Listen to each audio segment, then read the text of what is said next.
think I kind of want to be a sunglasses guy now. And for those of you wondering why I'm all pinked out, it's because sometimes these episodes, they're supposed to drop on Tuesday, but I'm filming this late. And this comes out pretty quickly. I have a feeling this might come out a day later. And for those of you who are not in the know, we wear pink on Wednesdays. So we'll see you tomorrow. On Wednesdays, we wear pink. I love Mean Girls, the movie, but I really love Nice Girls in real life. Yeah. Me too, buddy. Me too. Scoot doo, blabbity blue, scoop dee. Oh yeah! Alvin, I'll be right back. Good boy stays.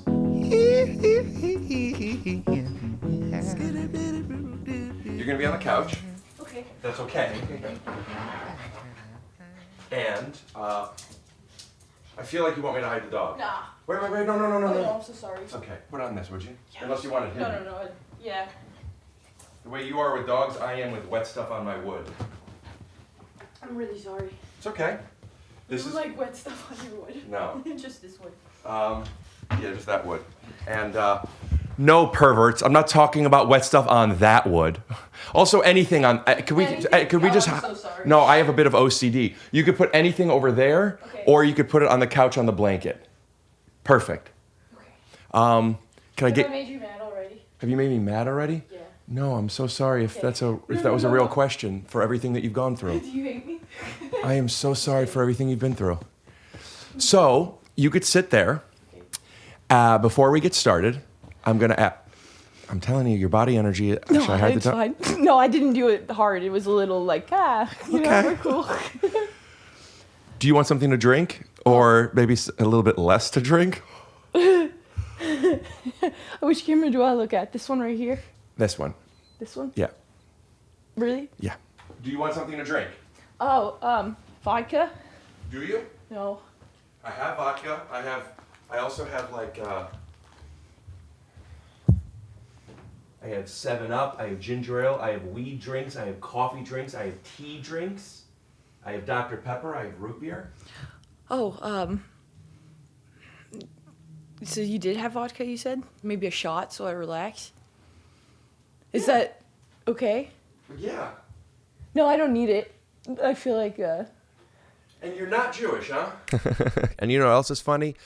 Being on the loose, and Ricky's on the loose right now. I'm on tour. I'm practicing for my special. I'm going to be at the end of the month in Detroit. Then next month, Atlanta, Georgia, Raleigh, North Carolina, Toronto, Ontario, Buffalo, New York, Brooklyn, New York, Las Vegas, Nevada. Go to punchup.live/Rick Glassman. Also, Cleveland dates are coming up. They're not going to be here until next year, but punchup.live/Rick Glassman to buy tickets. Also, sign up for my mailing list. I'm not going to spam you. I'm just going to let you know when I have a show that's going to be within 50 miles of your city. Give me your email address and your zip code. That's it. Now, how do we do this? With ice? Do we put it in a little root beer or something? I'm not a drinker. oh, I don't know. Now I feel weird about asking. Are you nervous all the time, or are you nervous just because you're a huge fan of the Take Your Shoes Off podcast? I'm joking about the second part, but when you do like stand-up shows and or podcasts, is drinking something you usually No, do? I have never do it. That's why I'm like, maybe Wanna that I try it? should, yeah. Wait, I have tequila, or what was the vodka? Which do you want? Oh, tequila. Oh, yeah, sorry. I don't know what that stuff is, but they recently sponsored. If you want some, go to patron.com/TYSO to get 20% off your first order. That's patron.com/TYSO for 20% off your first order. I'm just joking. Okay, this isn't going yet, is it? Or is it? I mean, yeah, everything is, but I'll send it to you and we'll take out anything you want to take out. Okay. So you just did Harlan Highway? Mm-hmm. And you didn't Gulp. have anything to drink, huh? Mm-mm. Damn, I'm making you drink more than Harlan? Ugh. I don't even like it. I just don't want to be awkward and nervous. Why not? What's wrong with being awkward and nervous? I just want to get out of my head so I can say stuff that I want to. I think about things a lot and then I don't say it. Oh, right. I think dogs usually like me. I think they can sense that I'm in need of emotional support. Yeah, that might be it. He also just, yes. He likes I other think people too. I'm not special. No, I don't know how to. Oh, he never does that. Really? All right, so now I think we're instead of starting the podcast, which we are, Oh, okay. I also think we're in a little bit of damage control right now. Mm-hmm. Were you really nervous on Harlan Highway? Yeah. Because you saw Rocket Man? Sorry, I almost You don't threw even up. like drinking. I hate it. I almost threw up. And that's going to make you feel calmer? Yeah, I think so. Okay. What could I do to offer you a safer space? No, I'm fine. I'm fine. I'm just being dramatic. That's all. I think he's gonna bite me. I'm going to get my water. Okay. I like pink. Yeah. That's my favorite color. He never does that. That's awesome. Like, really? No, you're kidding. He obviously is a friendly dog. Would it make you... I want to do an experiment here. Let's pretend this is your podcast. Okay? Okay. And I'm your guest. How would you start it? Also, could we put these on? sorry. Put these on just for a sec. Oh, yeah. Just to kind of feel it out. No, wrong. Are you laughing at me? Yeah. Okay. This is good. Yeah, that sounds good, right? There? High five. All right. Thanks for having me. Yeah. You don't have to keep these on anymore. I just wanted you to feel out this. Okay. Thanks for having me. This is a cool podcast. Oh, thanks. Sorry that the place is a mess. I don't think it's that messy. I think that it looks like you're probably just bringing your office downstairs and you got a lot going on. I think it's kind of cool. Yeah, I'm really into Asian things. Yeah? Japanese cats Yeah. and Mexican dogs. Yeah. That's my thing. So, what's the podcast about? Do you Oh. have comics on it, or is it just everybody? Just anyone, obviously. I'm just kidding. I'm sorry. I can't. I knew you. I got it. No, I got that it. was mean. No, I mean you're having me here, so No. I like your socks. I'm Oh, happy I can thanks. see them. thanks. They have thumbs up on it. Yeah, because I know your podcast is called "Take Your Shoes Off," so I was like, I wanted to like, you got it. I get it. Yeah. So thumbs up. I wish I had sillier socks. My socks are just Have you ever looked at the bottom of your socks? Do you know what they look like? really, really dirty. Oh no! I wish I didn't show that. Well, because I well, like now to. you have sillier socks. People didn't see those socks, and you only have one wish left. Oh no! I wish I'd never showed my socks. Damn, you just burned 3 wishes on nothing. Well, what is anything really? I don't know if the people at home are going to be able to hear. It's your podcast. You know how this works, but there's a lot of banging. Are you hearing that? There's construction. Mm-hmm. So if anybody, maybe we should acknowledge, if anybody at home hears that, just know it's because, They want us to shut up. I don't know. They're like, stop talking. So you're in town. Mm-hmm. I guess maybe we're going to stop having it be your podcast. Unless you could. Unless no. Do you play basketball? Yeah, that's cool.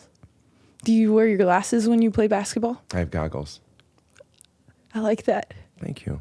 I got new goggles, actually. I'm playing today for the first time in a very long time. That's nice. Tonight. I'm allergic to latex, so I can't wear goggles anymore when I have sex. That makes sense why you like getting wood so wet. Huh?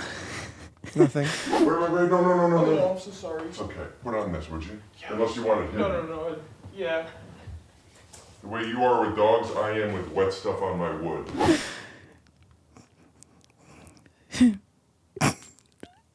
So you're gonna ask me questions? I thought this was your podcast. No. Oh, is it still my podcast? I could ask you questions. You want to make it my podcast? No. This is still my podcast. What do you do for work? Well, it's a complicated question. I consider myself an entrepreneur. An Yeah. entrepreneur. Yeah. Tech?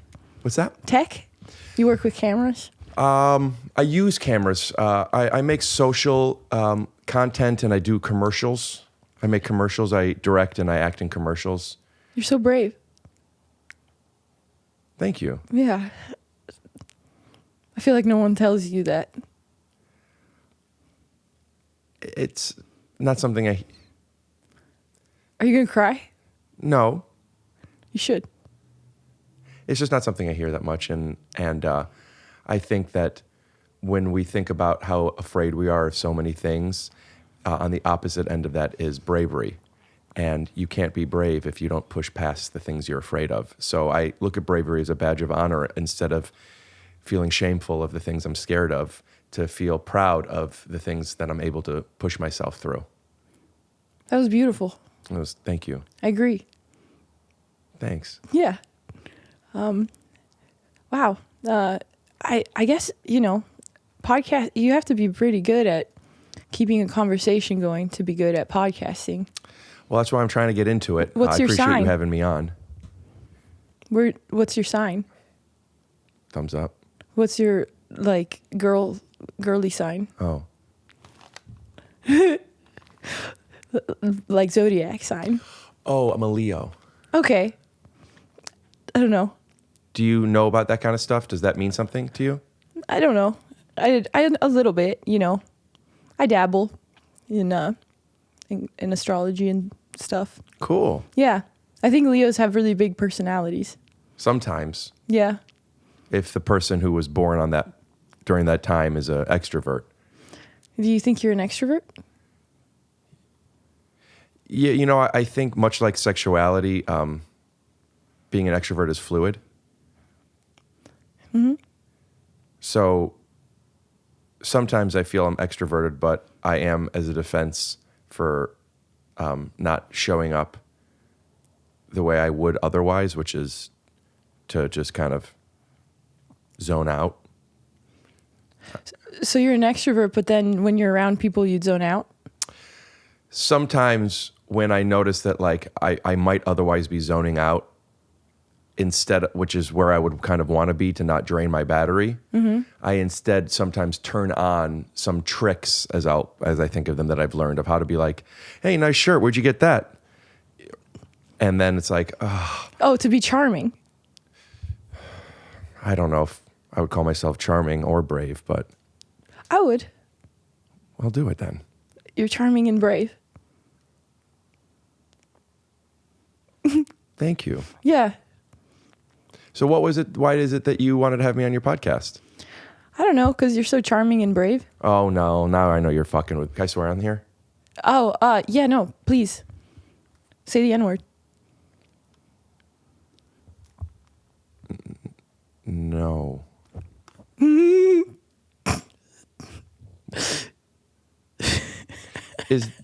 Do you ever notice that at least in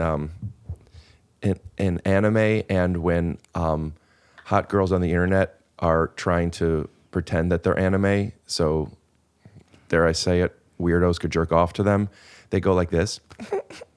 What is that trend? I don't know, because I don't... And cool guys jerk off. Cool guys jerk off too. Sorry. Oh, no. I guess I don't know, because that's not the kind of porn that I'm not even talking about porn. I'm just like... Is that a thing that's just yeah, I happening? Like they go, and they cross their eyes and they stick out their tongue and they go like this. Oh, I think that's just culture. I just only asking because if you said how much you like Japanese cats and stuff. Well, I think Asian culture, do you like Korean movies? I'm not educated. No, I hear they're great. They're really good. Yeah, great Yeah. skincare, great movies. Yeah. I just think it's cheap that they use the same actor, but Who's the actor? I don't know, but it's the same one in every movie. Well, they kind of did that here for a while with Eddie Murphy I was making a racist joke. because they all look alike. It's okay. I was making a joke about the clumps. The clumps? Yeah. What clumps? Oh, Hercules. Baby,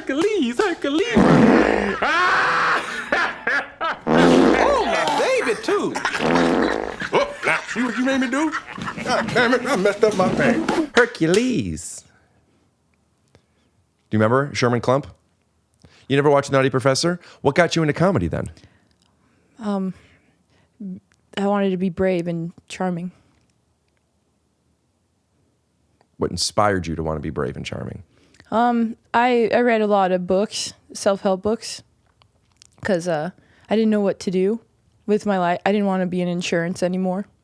Were you even in insurance? I wasn't in it. Like my heart wasn't in it, but I was in it physically. You Do know? you call it insurance or in insurance?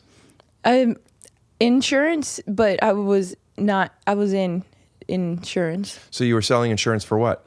Weed. What does that mean? It's just like for weed businesses. I was. In case they got robbed? I mean, anything. I was just doing general liability, property, products. I don't know if that means anything. Were you ever in insurance? Not directly, no. No. What did you do before tech? I was a real estate agent. Really? Mm-hmm. You sold houses? Mm-hmm. Nice. Yeah. Did you have any that you got close with and then you didn't want to sell? Like fostering a dog? Yeah, oh, this one grew on me. I really liked it, and now it belongs to someone else. Well, I wasn't buying houses myself. And no, I know them. what you were talking about. So I never owned the house. No, but you can still form a bond to something you don't own. I don't know if that I even understand what you're saying. So somebody says, will you help sell this house? I go, you got it. I do some open houses. And then I'm like, this house is awesome. Mm-hmm. And then I go back and say, I'm not going to sell your house. And they say, why? I say, what? You say, because this house has life already in it. It doesn't need any more life. But if the person who asked me to sell it owns it, and I like that because I don't want to sell it, but then if somebody else bought it, I still have just as much connection to the house. If it's to the house and not the owner, what's the difference between who owns it? Well, because when you're looking for a home for the home, for people for the home, that's the home for the home, the people inside. Maybe we'll move on? Yeah. I was sold real estate, and then and that was then I started making a living in entertainment, actually. My first gig, outside of making a few bucks here and there with stand-up, was a KFC commercial. Oh, nice. Yeah. And then... What'd you have to do in the commercial? I was watching a sports game, and I got excited, and that's all I did. That's it? That's it. Oh. And so many auditions, and it's just give it to me for my picture or don't, But that's why I got into being an entrepreneur. So you didn't even eat the chicken? I did, but I had a spit bucket. Oh, you have to spit it out? I don't so have to. Wine tasting?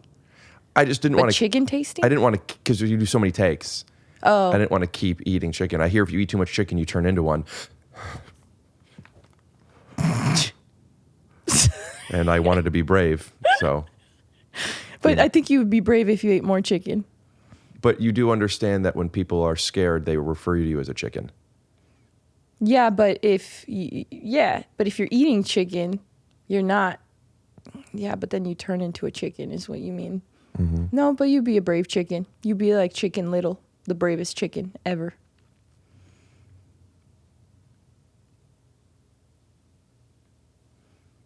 That was a brave chicken. I don't remember the movie. I don't know if I've seen the movie. Did you ever get... Did Eddie Murphy do the voice? Of Chicken Little? Yeah. No. I haven't seen it. It was Neil deGrasse Tyson. I think Neil deGrasse Tyson is so fine. Like hot, you mean? Yes. Yeah. He's charming. Yeah. It's a star. Yeah. Pun? Something. Yeah. It is. Because of his show. I say his show, but the show that he repurposed, Cosmos. Mm-hmm. The stars. Yeah, that's why I said that. How quick is the turnaround for this podcast? When will this come out? Oh, I don't know. I'm easygoing. All right. So? Am I making this awkward or you? It's me, probably. Is this always how it is? It's this podcast, from what I've seen, what you do is great. It's fucking incredible what you do. This podcast is fucking incredible. Do you hate me? No. Okay. When you asked that, I understand that a lot of you is joking. What's the serious part of that question? And do you feel comfortable actually having this serious conversation with me to answer that? And if not, we could play around. No, I'm kidding. I know. Okay, but what the serious part? What's the serious part? What inspires that joke? Because you've made it a couple of times. Oh no, I just think it just breaks the tension, maybe. What was the tension? Oh, I would give it an A, the tension. In fact, I would give it a tension. And notice that it's going really well. I would give it a 10. Shin. But you think that people hate you, huh? No. Good. Yes. Were you saying yes to my answer, or were you whispering yes to Were you saying yes to me saying good, or were you saying yes to people hating you? Art's open to interpretation. Yeah. I'm going to interpret it as you fear that people hate you. That's why I asked the question doesn't originally. everyone kind of fear that people hate them a little bit? I mean, Yeah, you could be really confident and then you don't care, I guess. I think that you could be really confident and still care. I don't want people to hate me, but when people say mean things or behave in a way that feels disrespectful, I don't necessarily think that there's something I could or should do about it. You know? Yeah, I mean, when somebody's being rude, then why would you want them to like you? So it's not that you care if rude people hate you. It's just that you care if people who aren't rude hate you. I actually don't know. I don't know. I think I just get general anxiety about stuff. I could tell. Yeah. Are you ever comfortable in that? I mean, I'm used to it. Right. But Yeah. well, like, for example, you wanted a drink today, which nothing wrong. I mean, you get nervous. You never have a drink when you're nervous, or I guess rarely. So you wanted to experiment with it. So no judgment, but something made you not want to feel that thing that you're so used to. Right? Well, not just that. I think I have like sensors or like,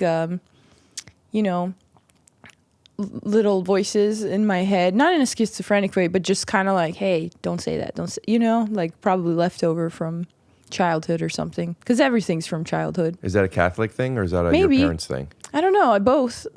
I would say anything. I don't know. Whatever it is that's like censoring me. But then sometimes I'm wondering if they would like, if they got drunk, the voices, they would be Right. cooler. They'd be chill. I've noticed that when people get drunk, they become fucking obnoxious. No. Yeah. Well, some of them, but I don't know a person really? who I've seen drunk that I thought, I'd like to be around them when they're like this more. I think I'm a really fun drunk. I believe it. Yeah. I believe it. I don't think you would think I was obnoxious. Can I get you another drink? Yeah. When I was growing up, I remember hearing that Patron was the good stuff. Yes. I could tell you like it. Yeah, it's so good. Are you comfortable talking about nerves and stuff, or should we not talk about that anymore? Nerves? Yeah, because I like talking about that kind of stuff. Yeah. Yeah. Yeah, it's your podcast. You can talk about whatever. Oh, that's a fun game. Should we pretend it's mine? Yeah, let's pretend it's your pod. Oh, this has been mine the whole time? Mm-hmm. Do you want a drink? Can I get you something? I pretty much just drink water. And then if I'm in a movie, sometimes I'll get a Coke or a root beer. And then sometimes at home, if I'm having like a fun meal, maybe once What's a month. What's a fun meal? Chinese food, barbecue, something where it's like a lot of flavors. I'm not necessarily going to want to go for a jog right after I'm Yeah. home. Once a month, I'll buy myself a thing of lemonade. And I like a lemonade. Okay. Sometimes I water it down a little bit. Why? The audience is stupid. The audience is stupid? Yeah. I'm the audience in that situation. Gulp, gulp, gulp. I water it down because sometimes it's too sugary or lemony. I get that. Yeah. But I do find I don't drink it much anymore, but what really got me into that kind of stuff, lemonade, was Paul Newman's lemonade. Do you know about him? Apparently he's an actor, Oh, wait, yeah. but he's a lemonade and like Italian dressing guy. Yeah. I've heard of the guy. Yeah, and I used to love. In fact, when I first started this podcast, I would do intros, and I would tell people, take your shoes off unless you're driving, and pour yourself a nice glass of Paul Newman's lemonade, and away we go. And then it'll be scoot and do. How does the theme song to this podcast go again? I don't know. It's your podcast. Oh, yeah. Do do do do. When you go on podcasts, how often do you watch any of the podcast? No, I've seen your clips. I But feel like you like making the guests uncomfortable. You know, I do. I both under. And you didn't even need to make me. I was already there. I'm trying so hard. Maybe a negative and a negative will make a positive. Maybe you trying to make me already uncomfortable is going to make me not super comfortable, you know? Well, I'm not trying to make you feel anything other than safe. Yeah, no, I feel safe. Good. So it worked. Uncomfortable equals safe. Well, I think feeling safe in discomfort is something that I could help offer, but it's up to you, right? I think I need to feel uncomfortable to feel like happy, if that makes sense. Could you talk about that a little bit more? Yeah, I guess. Thanks. Yeah. I think I need to always be stressed out so I feel like fulfilled, if that makes sense. That's kind of like if we were playing like Diablo and you were picking your character, you would choose between like the Amazonian and the tortured artist. And it seems like you chose the latter, where you need to feel a sense of discomfort in order to be who you are. It's more like if we were playing a game of Catan. And Chris? Settlers of Catan. Have you heard? It's really fun. And there was 3 people playing, and you and the other person teamed up against me for some reason, and you guys were like really trying to get me to lose, and then I have to like work really hard to like beat you guys. That kind of uncomfortable makes me feel, because then it's like satisfying. But I'm stressed out the whole time. You know what I mean? I believe you. Okay. Did you play sports growing up? No. Did you have to ask? No. Do I give sports vibes? Well, I was curious because It's a what you were band. describing, the best I could relate to it is a sense of competition. Yeah, I guess so. I guess that's maybe, but unfair competition where it isn't like one-on-one, like a fair, like Yeah. it's more like, oh, this is not right. Like playing with somebody who's bigger, faster, stronger, and better than you. I always liked playing basketball with people that were better than me. It made me feel like it made it easier for me to like try my hardest.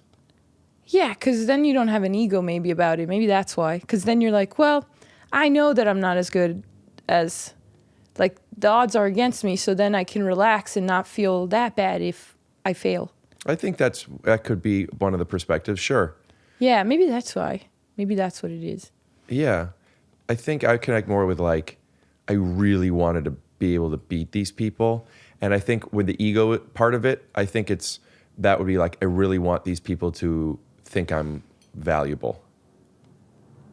So like, if I could show them that I'm good and they think I'm good, maybe then I could see me as good.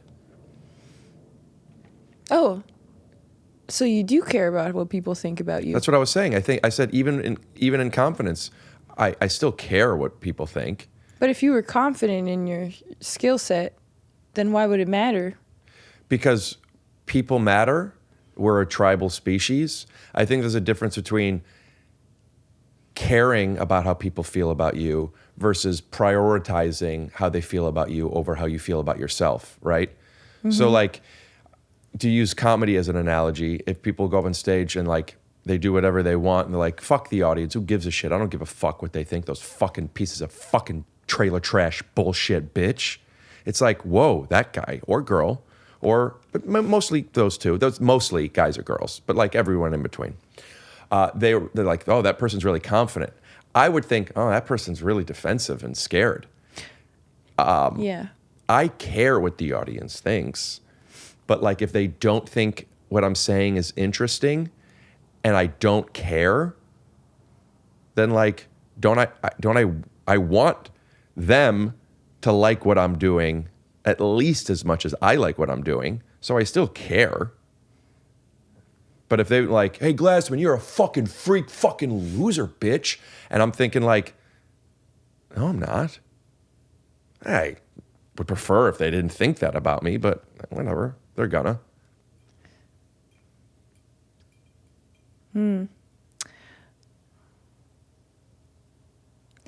But if you're good at basketball objectively, and thank you're... you. No, I don't.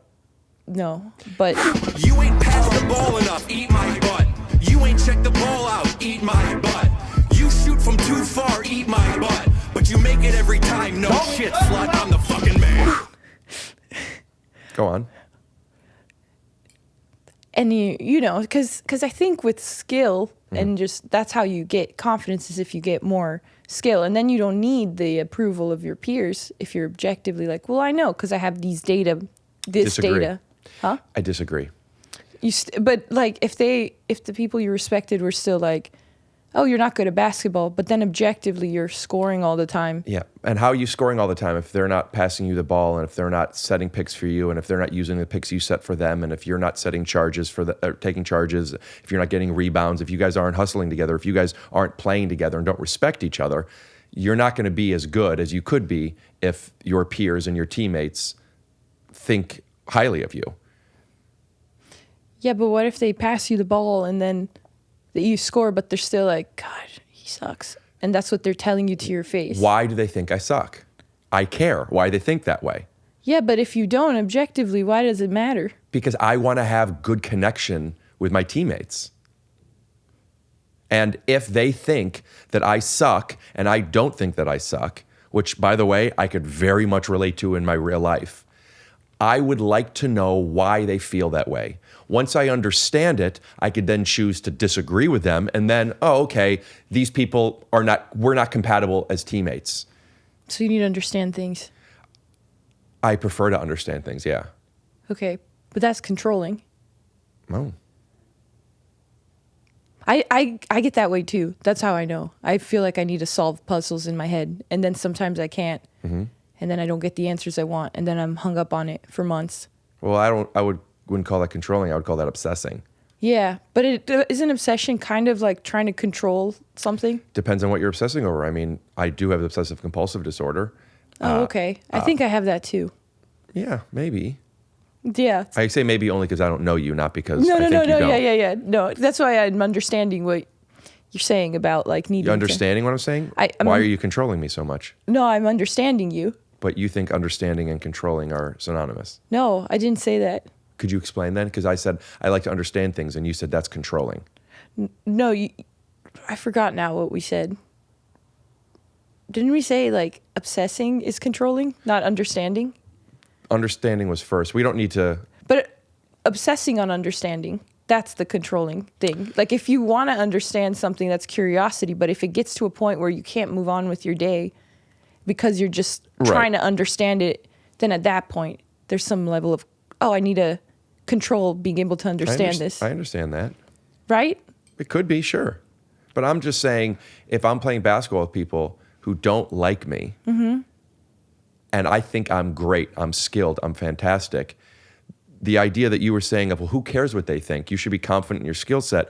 I don't think those two things are mutually exclusive. No, but I said, maybe they like you just fine. They just think you're bad at basketball, but then the data showing you're good at basketball. Right. I care. Okay. And I don't think that makes, I want to care. If I had the option to not care or to care, I would stick with caring. Because when you care, that means you're going to pay it attention.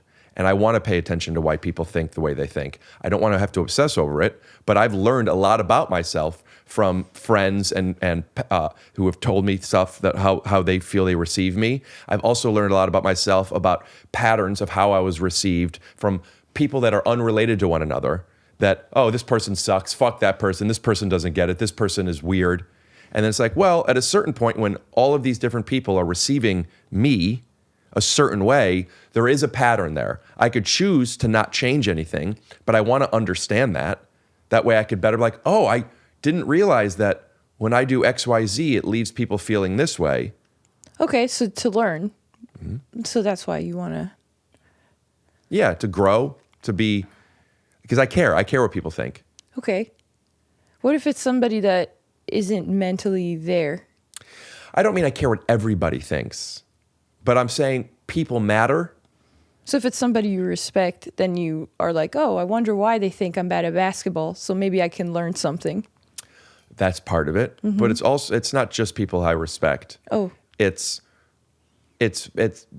I guess what I'm trying to say is I want to inform myself about my blind spots. Oh, yeah, that makes sense. Yeah. And if I don't care what other people think, how am I going to see my blind spots? Okay. And then I could check my blind spots and be like, oh, I'm okay with that. That was a big part of the past 8 years for me. I came into some self-awareness 8 years ago, and I learned that oh, people feel this way. And then I used to be like, maybe I shouldn't do this, like what you're saying. Maybe I shouldn't do this. Maybe I should do this. Maybe I shouldn't do this. And I kind of came out the other end and I should, don't need to. Do you feel like all the questions that you ask yourself, and it's taxing as I'd imagine it is, you learn things from it? Oh, yeah. I want to know about my blind spots, too. So when people say things, then I'm not immediately, defensive about it. I'm like, oh, maybe there's something to that. Maybe I should explore it. Not necessarily because I care about what they think, but more oh, I'm getting feedback about myself. Let me see if there's any truth to this. Sounds like caring what they think. It sounds like what they think is valuable to you. Well, it's more just feedback. Yeah. I guess I care about. It's kind of disrespectful to those people who are giving you this valuable feedback to say, I don't care what But you I don't know think. if it's valuable. Well, it's data. Yeah. Data's valuable to you. Data, yeah. Yeah. Yeah. I think there's this idea, and a lot of now short form therapy content out there is promoting this message of don't care what other people think. But I just think that's kind of dark. I don't think confidence and caring what other people think are mutually exclusive. Well, I guess if you make somebody else what they think of you affect your behavior and what you otherwise would do, then I guess that's different. But maybe caring about what somebody thinks. That's what I meant by saying I don't prioritize it. But also, I've been talking a lot and I just cut you off and I didn't like that. I'm sorry. Go on. Oh, no, I was trying to think what I guess caring to me, I guess, implies a sense of, caring about what somebody thinks is going to affect what I do. Because I guess in a way, if you take it as feedback and then you adjust your behavior, it is affecting what you do. 100%. But if it's making you not be yourself or be how you would want to be, then I don't think that's where I think is a defense. I'm not going to care what this person thinks because then it's going to make me do something. right. But it's up to you. Their thoughts don't make you do anything. Their thoughts give you information. Yeah, but caring is what makes you change your behavior. Yeah. Is that a bad thing? I don't know. If you're doing it out of pure pressure, it's a bad thing. But if you're doing it just because you decided, this is actually productive, but then you're still kind of censoring yourself. Hey, we live in a world with other people. We're relatively speaking, a civilized species. And don't do whatever you want, no matter what, even at other people's expense. Well, sure, yeah. So how do we know what's at somebody else's expense if we could care less about how they feel and what they think?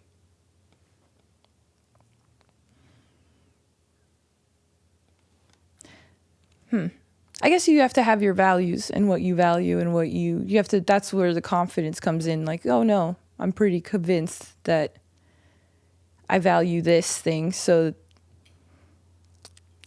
what's an example? The basketball thing? Do you have an example maybe in your life? Well, I think like if you like yourself and you trust yourself and you have a good like, then you'll attract people on the same wavelength. For sure. Yeah. And so then the people who don't like you that way, then it won't matter. You won't care. I guess that's what I was trying to say.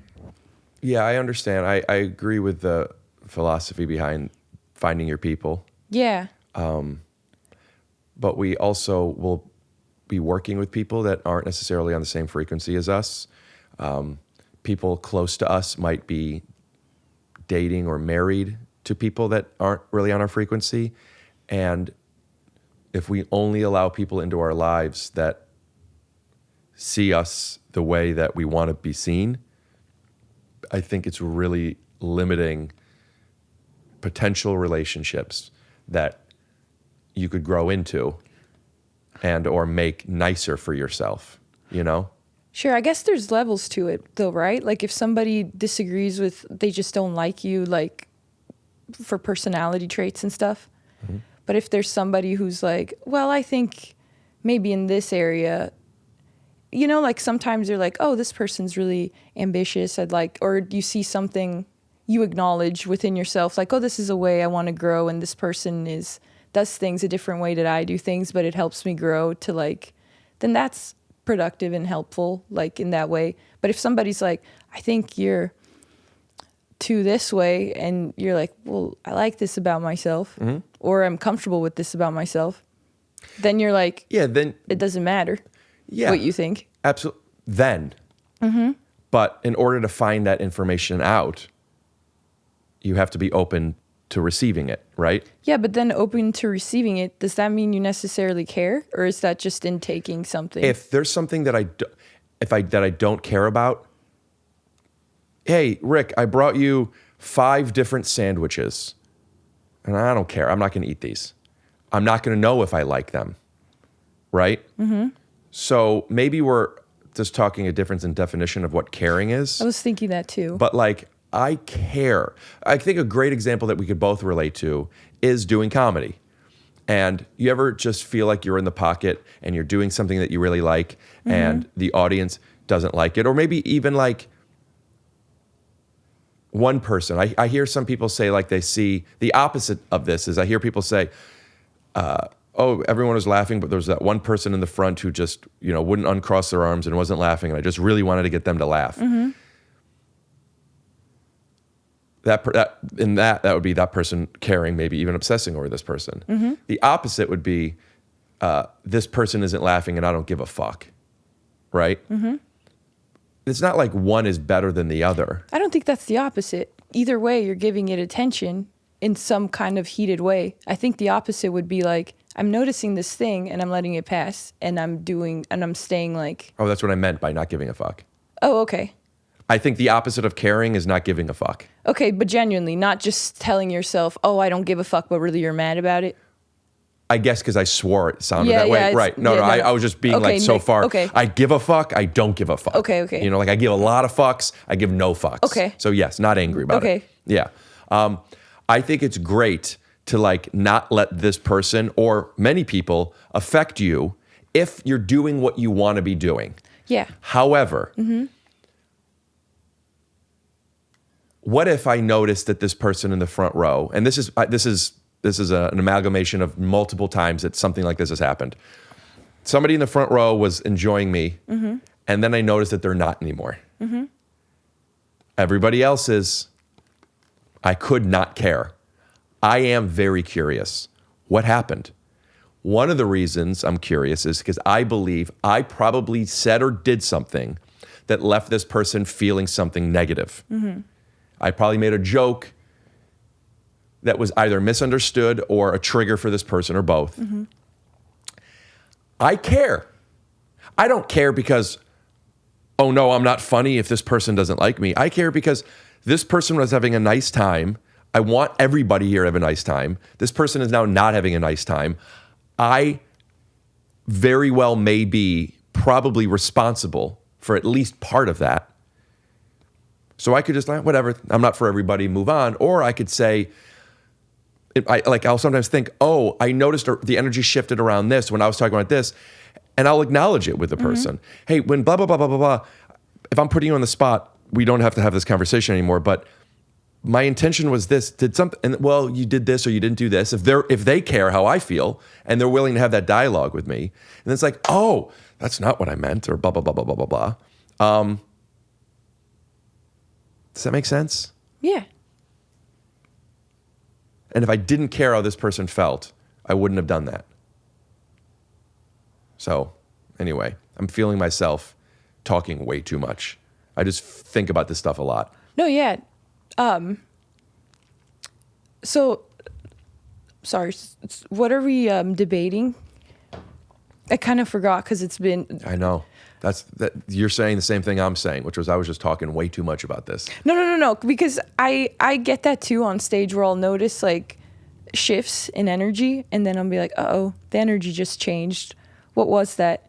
You know, like just being sensitive and stuff. And the conversation was about caring versus not caring. Yeah. I guess the sets I feel like I do the best are the ones where I feel very present with what I'm saying, not trying to get a certain reaction from the audience. Mm-hmm. It's more like, oh, I'm saying this thing and I really have conviction in it and I believe what I'm saying and I'm trying to get a message across. And then I don't focus on the external, like, and those are the sets that I feel like are the most receptive because I feel the most like I'm being genuine to myself and I'm not paying attention to other people's energy. And if that, I don't know if that makes sense. It makes sense, and I think that is the priority. I think being honest and present are the things that we could control the most, especially when we're up there. I mean, but to then the craft of both being a performer and I also think being a human is to still care about those things underneath your honesty, your message, what you care about. If you're just talking to a room full of people and not receiving their energy, I don't mean prioritizing it. I mean just not caring and not receiving it. Yeah. Then you might as well just do it over Zoom. Okay. It's a live performance. The energy is a huge part of what we're doing. And I'm not going to pretend that I believe comedy is a completely selfless act of like wanting to make people laugh. It's us wanting to get good at something, to feel special, to feel seen, to make money, whatever your driving thing is. But that to exist without caring about how other people are receiving it. Now, I think is that you're doing, the performer is doing themselves a disservice. I do think if you are allowing the way that people feel about us to then influence us too much, then that's too far the other way. Yeah. Yeah. Yeah. But I went a long time with me not recognizing how other people felt, so I didn't even realize I wasn't considering their feelings. I just assumed I knew how they felt until I learned that like, oh, people receive things differently than I would. And so I've just spent a fair amount of time and conversation in this podcast, so I would assure you there will be comments from people saying, this guy fucking talks too much. And it's like, I care. Because I agree. Well, it feels like you found out about empathy. It's a certain kind of empathy. I've always had empathy. You can't empathize with something that you don't recognize. You know, if a cat is hurt, you're going to feel bad. Mm-hmm. But if somebody is going, and I just think they're laughing and curious what time it is when they check their watch. Oh, so you're autistic. You know, sure. Yeah. Which is fine. Yeah. There's nothing wrong with that. Yeah. I might be too. Sure. Yeah. I don't want to diagnose you with OCD or anything either, but like, yeah, I didn't know how I was received, and then I did when I found out. Okay. And I've learned so much about communication and the tools of it. And I couldn't if I didn't care how other people felt. So if somebody were to be like, you're not funny, would you take that and would you think about it, or would you dismiss it like, oh, I'm pretty confident that I'm funny and I like the way that I am? I mean, there's so many ways I would receive that. Who's saying it to me? How do I feel about myself? When are they saying it to me?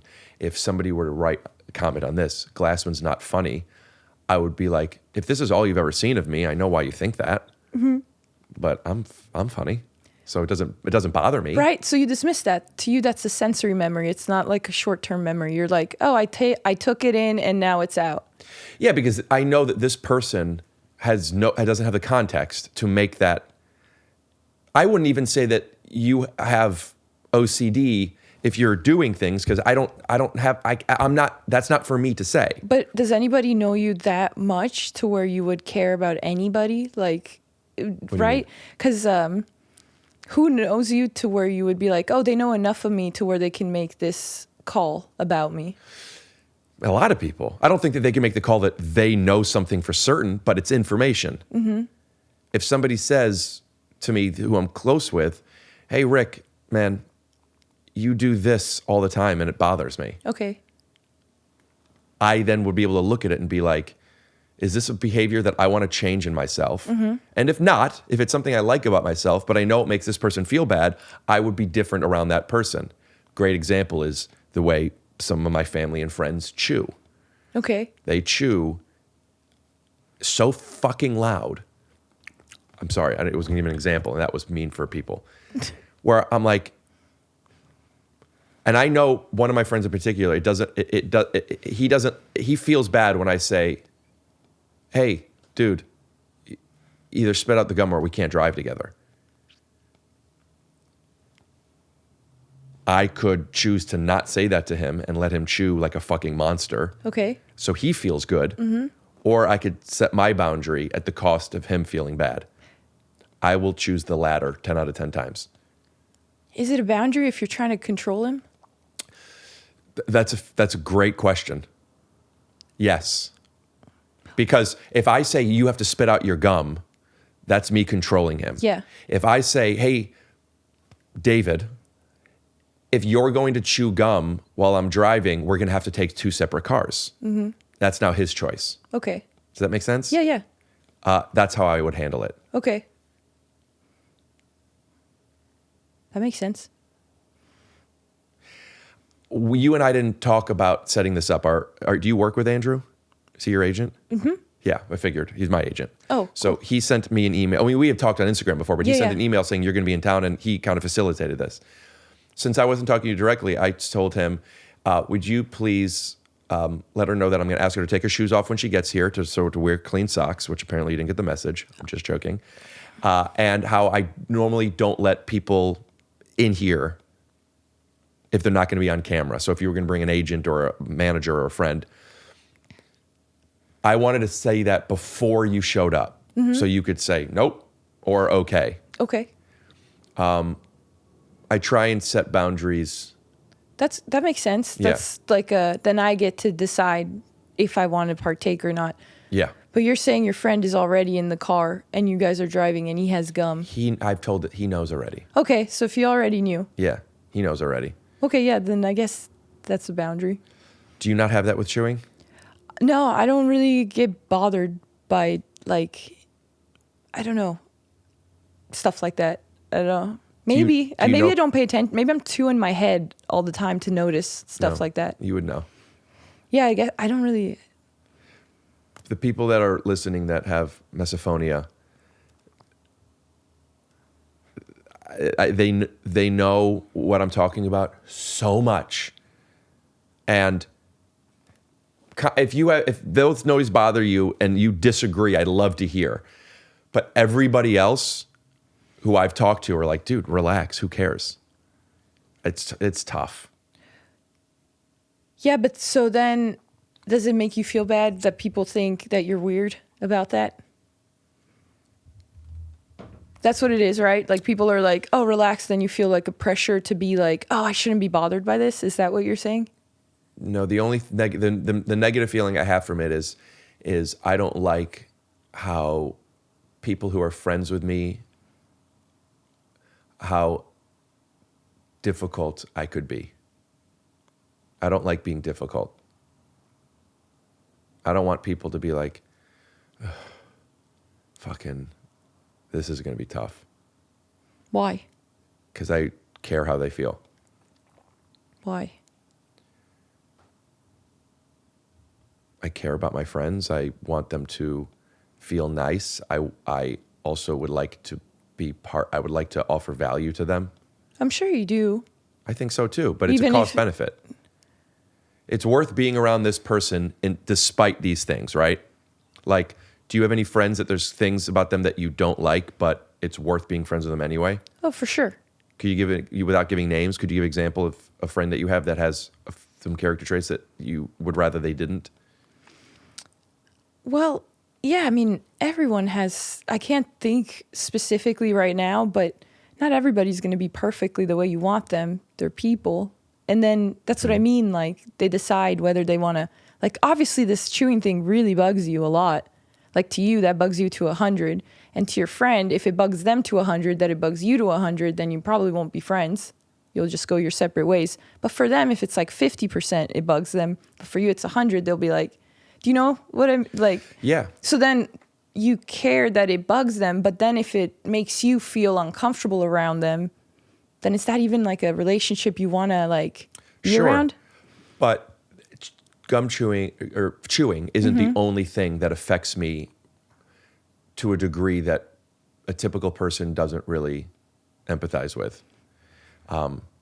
You put a cup on my desk. I asked you, please don't. Okay. That left you feeling like, oh, sorry, which is fine. I'm not responsible for your feelings there, but but then you were to put your bag up So there. you didn't care about my feelings there. I care about your feelings, but if me asking you to not put a cup of water on my expensive wooden desk makes you feel bad, I don't feel responsible for that. Okay. I care, but I don't feel responsible. What are we defining caring as? I think that's important. I would rather everything I say for you to feel safe and good with. I care. If you don't, I need to calculate how much of this is my responsibility. As much as I don't feel that I'm responsible for how you feel with putting a cup on my desk, I also do feel a responsibility that I've invited you into my place. You are a guest and I'm hosting you. And like calculating those things is exhausting. And I'm doing that all the time. But I have found that as I've calculated them, like I know 7 times 7 is 49 without having to do the math. So like you get to a point where you're like, I'm going to always say, please don't put that on the wood. And however you feel, I now know I have decided I'm not going to be responsible for. So you go past the caring. It becomes intuitive, right? But isn't everyone different? Yeah, that's why I have to like. But now we're data points in your brain. So I have learned that if don't. If I were to do that, which is what my instinct is, not because it's so important, but because that's the fastest way to stop you. Stop. That's what I want to do. Okay. Because right when I do that, if you were to be like, oh shit, sorry, I didn't know. Now I'm fine and we can move forward. And it was the quickest way to get what I wanted to get to feel safe. But I've learned, no, will make some people, especially a woman who I've never met, who's coming into a place feeling nervous already, feel anxious. Your cortisol levels will rise, you know? Right. Like, so I care.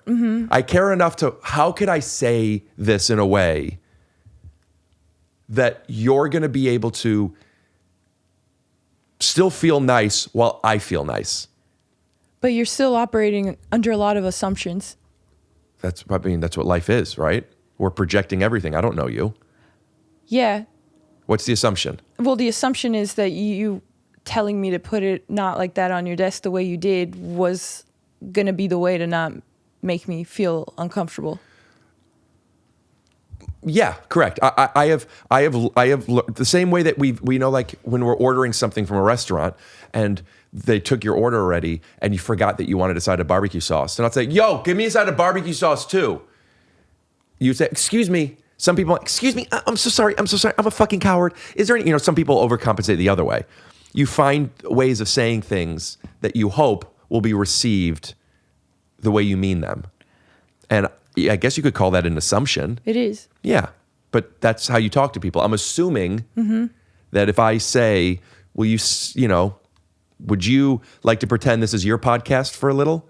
That you'll be okay with that. And if you're not, I'm assuming that you'll be able to say no. Yeah, but then why wouldn't you be like, no? If you were saying, I'm assuming you would tell me that you don't like that. Because I could have done that for that too. In any way that you told me not to put the water on the desk, I have the ability to be like, well, now I don't. No matter how you said it, it was going to make me feel a little bad. Understood. You know? If I were to go, no, like that, and you were to feel bad, I would understand why. Okay. So you need to understand why for it to be something that you consider. I would like to understand the why so I could make the best decision or assumption on how to behave in a way that is still honest to myself. I mean, that's just deductive reasoning, right? Like Kevin Nealon came over recently and he busts balls and he's this, that. I would have no problem saying, hey, shut up and put it there. That's how he's talking to me. And I like people talking to me that way.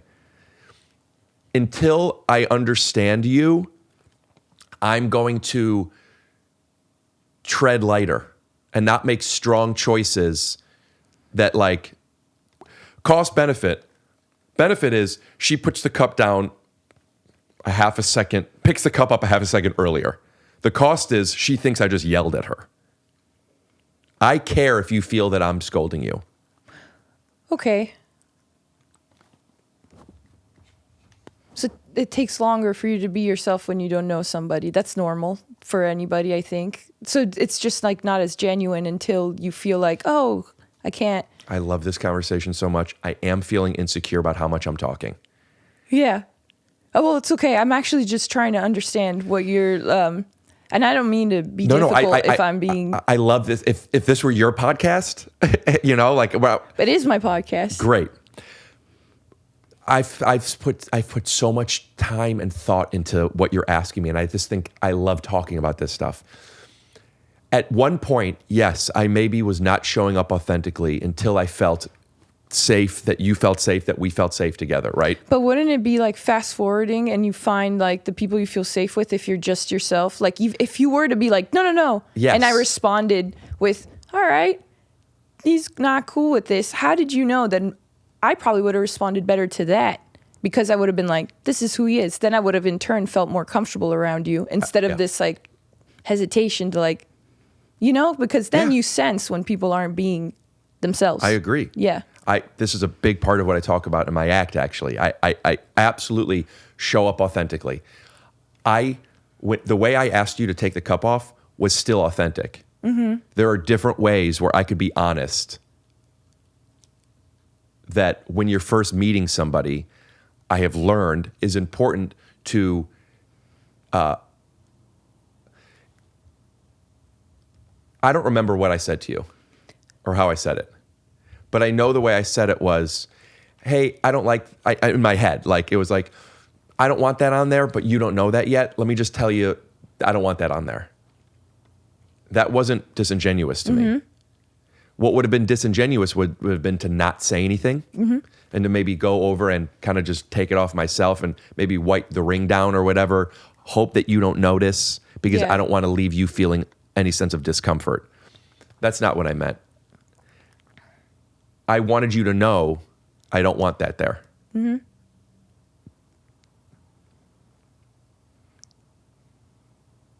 I still feel like I both don't want to move on from this conversation because I love it. And also I think it's best if we do, or at least if we could redirect to have your perspective on this a little bit more because I'm just really hogging the microphone. Oh no, I just I think if I put the cup down and you shot me, that would have been like, oh, that seems uncalled for. Mm-hmm. You know, if your gut reaction was that, it's like, okay, yeah, maybe there's a. But then again, if that's how you are, that's who you anymore. Are. It's not. Now you're not like that anymore. What I'm saying is because I care how people feel and I've asked how they feel and I've learned how they feel, I no longer want to make the choice of stop. That's not my instinct anymore. It used to be. Okay. That makes sense. So you just are like, oh, I don't want to do that because I care about. Yeah.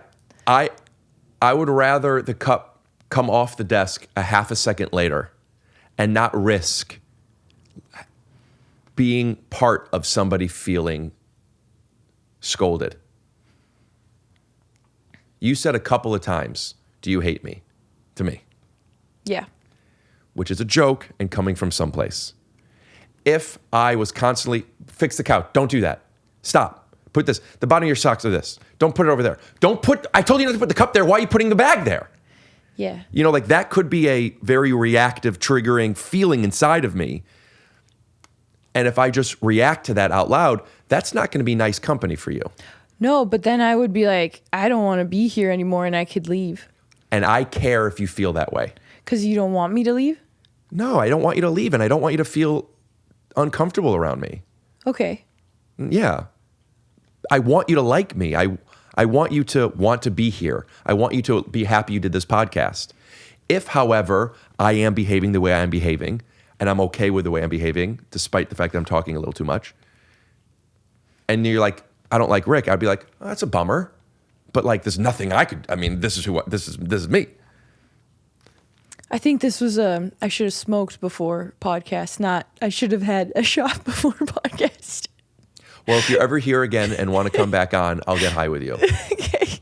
I think that would be like, because now I'm here like a little, like not tipsy yet by any means, but a little kind of something. And I'm like, all right, like really try to focus in. Like, so I don't, and I think my ADHD too is a little like I'm really having to like pay attention to, okay, let me make sure that I'm getting everything that you're saying so I don't ask like a bad question, or I get in my head about things too. This all came from like caring. I overly care about what everybody thinks all the time, but I think that's not productive. I think that's where this started, right? This conversation. Perhaps. I don't think I was aware of that. I mean, that makes sense. I don't remember. I don't remember either, but maybe. I don't remember. I think, but then I think we need to define caring too, because I think that's where we're like maybe. Let's say caring means it matters to us. It matters. Like you give it attention and you let it affect your behavior. You're open to it affecting your behavior. So like if it's a short term or a sensory memory, sensory memories are. That's the second time you said that. Because I'm trying to relate it to something like, so like, you know, right? The difference. Short term versus sensory memory? I mean, no, I don't think I understand. I could maybe guess. So sensory is like you get like something and it's in your brain, but you don't keep it as a short-term memory. It just kind of passes through like your mind. Like you don't really acknowledge it. Like sometimes when somebody says something to you and you're like, huh? That's you giving it attention, then you hear it. You know, have you noticed when like you're like, what? And then you know it afterwards because that's your brain giving attention to what they said where you didn't pay attention to it before. It was just the sensory memory. I'm sorry. I'm not understanding.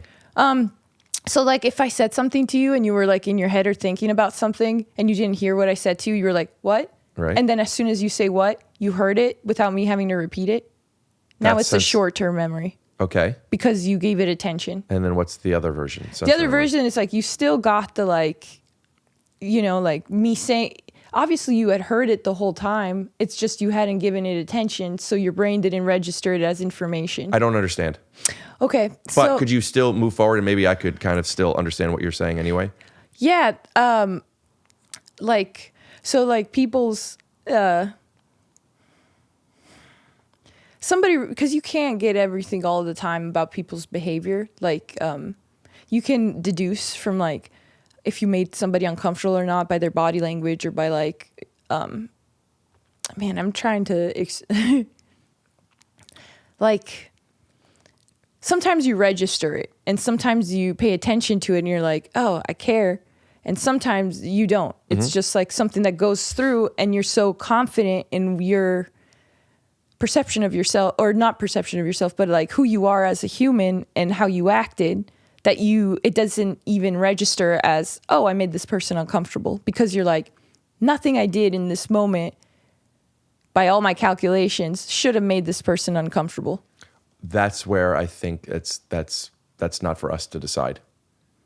Yeah, but what I'm saying is like you are saying me putting the thing, oh, you calculated enough times to where this is the best way that you can do it without me like feeling a certain way. I've calculated. I've seen enough time. I have reacted enough to where I've learned the difference between when I'm reacting to an emotion versus when I'm just communicating. So it's a little different. Maybe it sounds like semantics, but I have learned to stop reacting to my compulsions when I can. I don't like that. Because I've enough times hey, relax, just say what you want, and that was good. I've kind of conditioned myself to not be as reactive. So it wasn't necessarily calculating what tone of speech to use to you. It was more so conditioning myself to no longer have no impulse control. I guess what's wrong with not having impulse control?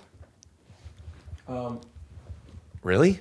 I don't know. I mean, yeah, I guess it's like it's uncomfortable for other people, but if that's how you naturally flow, and this is just I'm just exploring this. It's not something that I have I understand.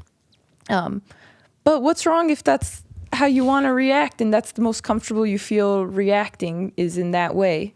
Does that make you a bad person? Are you doing something wrong if they're feeling uncomfortable because you just were like, Yeah, I think that's selfish. I think valuing how you feel so much more than how somebody else feels, I think is selfish. And if you want to react, you're a toddler. That's what babies do. Babies yell, babies scream, babies throw a fit, babies do what they want so they could get what they want. And when you're a baby, you don't have the tools yet to communicate otherwise. You cry because you feel bad and that's the only way you know how to do it. But as we get older and we want to be part of society, we want to have relationships with people, we have to get new tools, get additional tools. And I want to react and this is who I am and that is what it is. It's like, okay, you fucking snob, but you're yelling at me. You're talking down to me. You're not respecting me. I will, if I am disrespecting somebody, talking down to somebody, and I don't know that, please bring it to my attention because I do care. I was just thinking like, I like it when people are just straight up with me just because it puts me at ease. It makes me feel like, because I'm really sensitive, like I feel like, so I like it when people will just be rude. But see, that's somebody's interpretation of rude. I take as straightforward. There's a difference between being rude and being direct. Sometimes direct could feel rude. It sounds like what you're saying is you want people to be direct with you. Direct, yeah. I feel the same way. But some people say direct is rude. Some people say I'm not being mean, I'm just being honest. That's what I mean. You're assuming all these things all the time. What am I assuming all the time? Oh, you're just assuming like, oh, this is the best way to go about this thing. That's still like an assumption. That's not true probably. That's probably not the best way to go about it. I don't assume something is necessarily the best way. It is an efficient way. But who says? How do you know they're not being polite and in their head they're like, what an asshole? Great question. It's all I don't know. Yeah. However, when I have long-form conversations with people, when I now know that you like to be spoken to more directly, right? Mm-hmm. So I've gotten more information about you. If we continue to get to know each other, and I'm going to speak to you in a certain way, I will probably say, let's say I say something, hey, could you stop playing with your fingernails like that? It makes me feel anxious. Or, I mean, that's not the case, but like whatever it is. I'll say some stuff to you, and then I will try and read your body language. I'll say, hey, I noticed that you started to look away. I'll ask you more questions, and then I'll have a better understanding of how you received it. I think if you cater your personality and you change your behavior based on who you're talking to. Agreed. That's disingenuous. Agreed. Yeah. Also,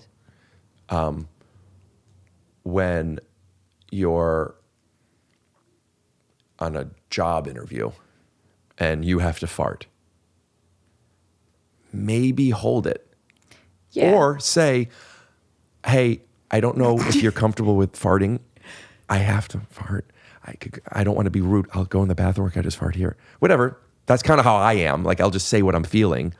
But like, recognize sometimes, well, you know what I'm saying?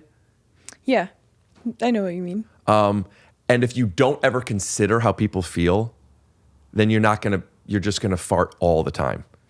Yeah, but then the job interview, it's because you want the job that you don't fart. It's not because it's going to make him feel like, oh, this is smelly. Because you farted places where you're like, there's people around and you're just like, I'm just going to fart because whatever. They're not giving me anything. So so you're picking and choosing. Correct. Yeah. Mm-hmm. I don't know. I don't know what the point. I'm that way in dating. Okay. I ask a girl very early on if she thinks farting's funny. And if she doesn't, it's probably not going to work. I mean it. That's good. That's genuine. That's an important thing for you. But if I don't ask her how she feels about farting, and I'm sitting next to her and I have to fart, I'm not just going to rip a fart. Yeah, but it's because you don't want her to be... You want her to stick around. You like her. I don't even know if I like her yet. I don't want... To scare her off yet. If she doesn't know who I am yet, and I'm just fucking ripping ass right next to her, she's going to make her own assumptions about me. Yeah. I would rather... She found that out later. I would rather her not fill in the blanks with assumptions.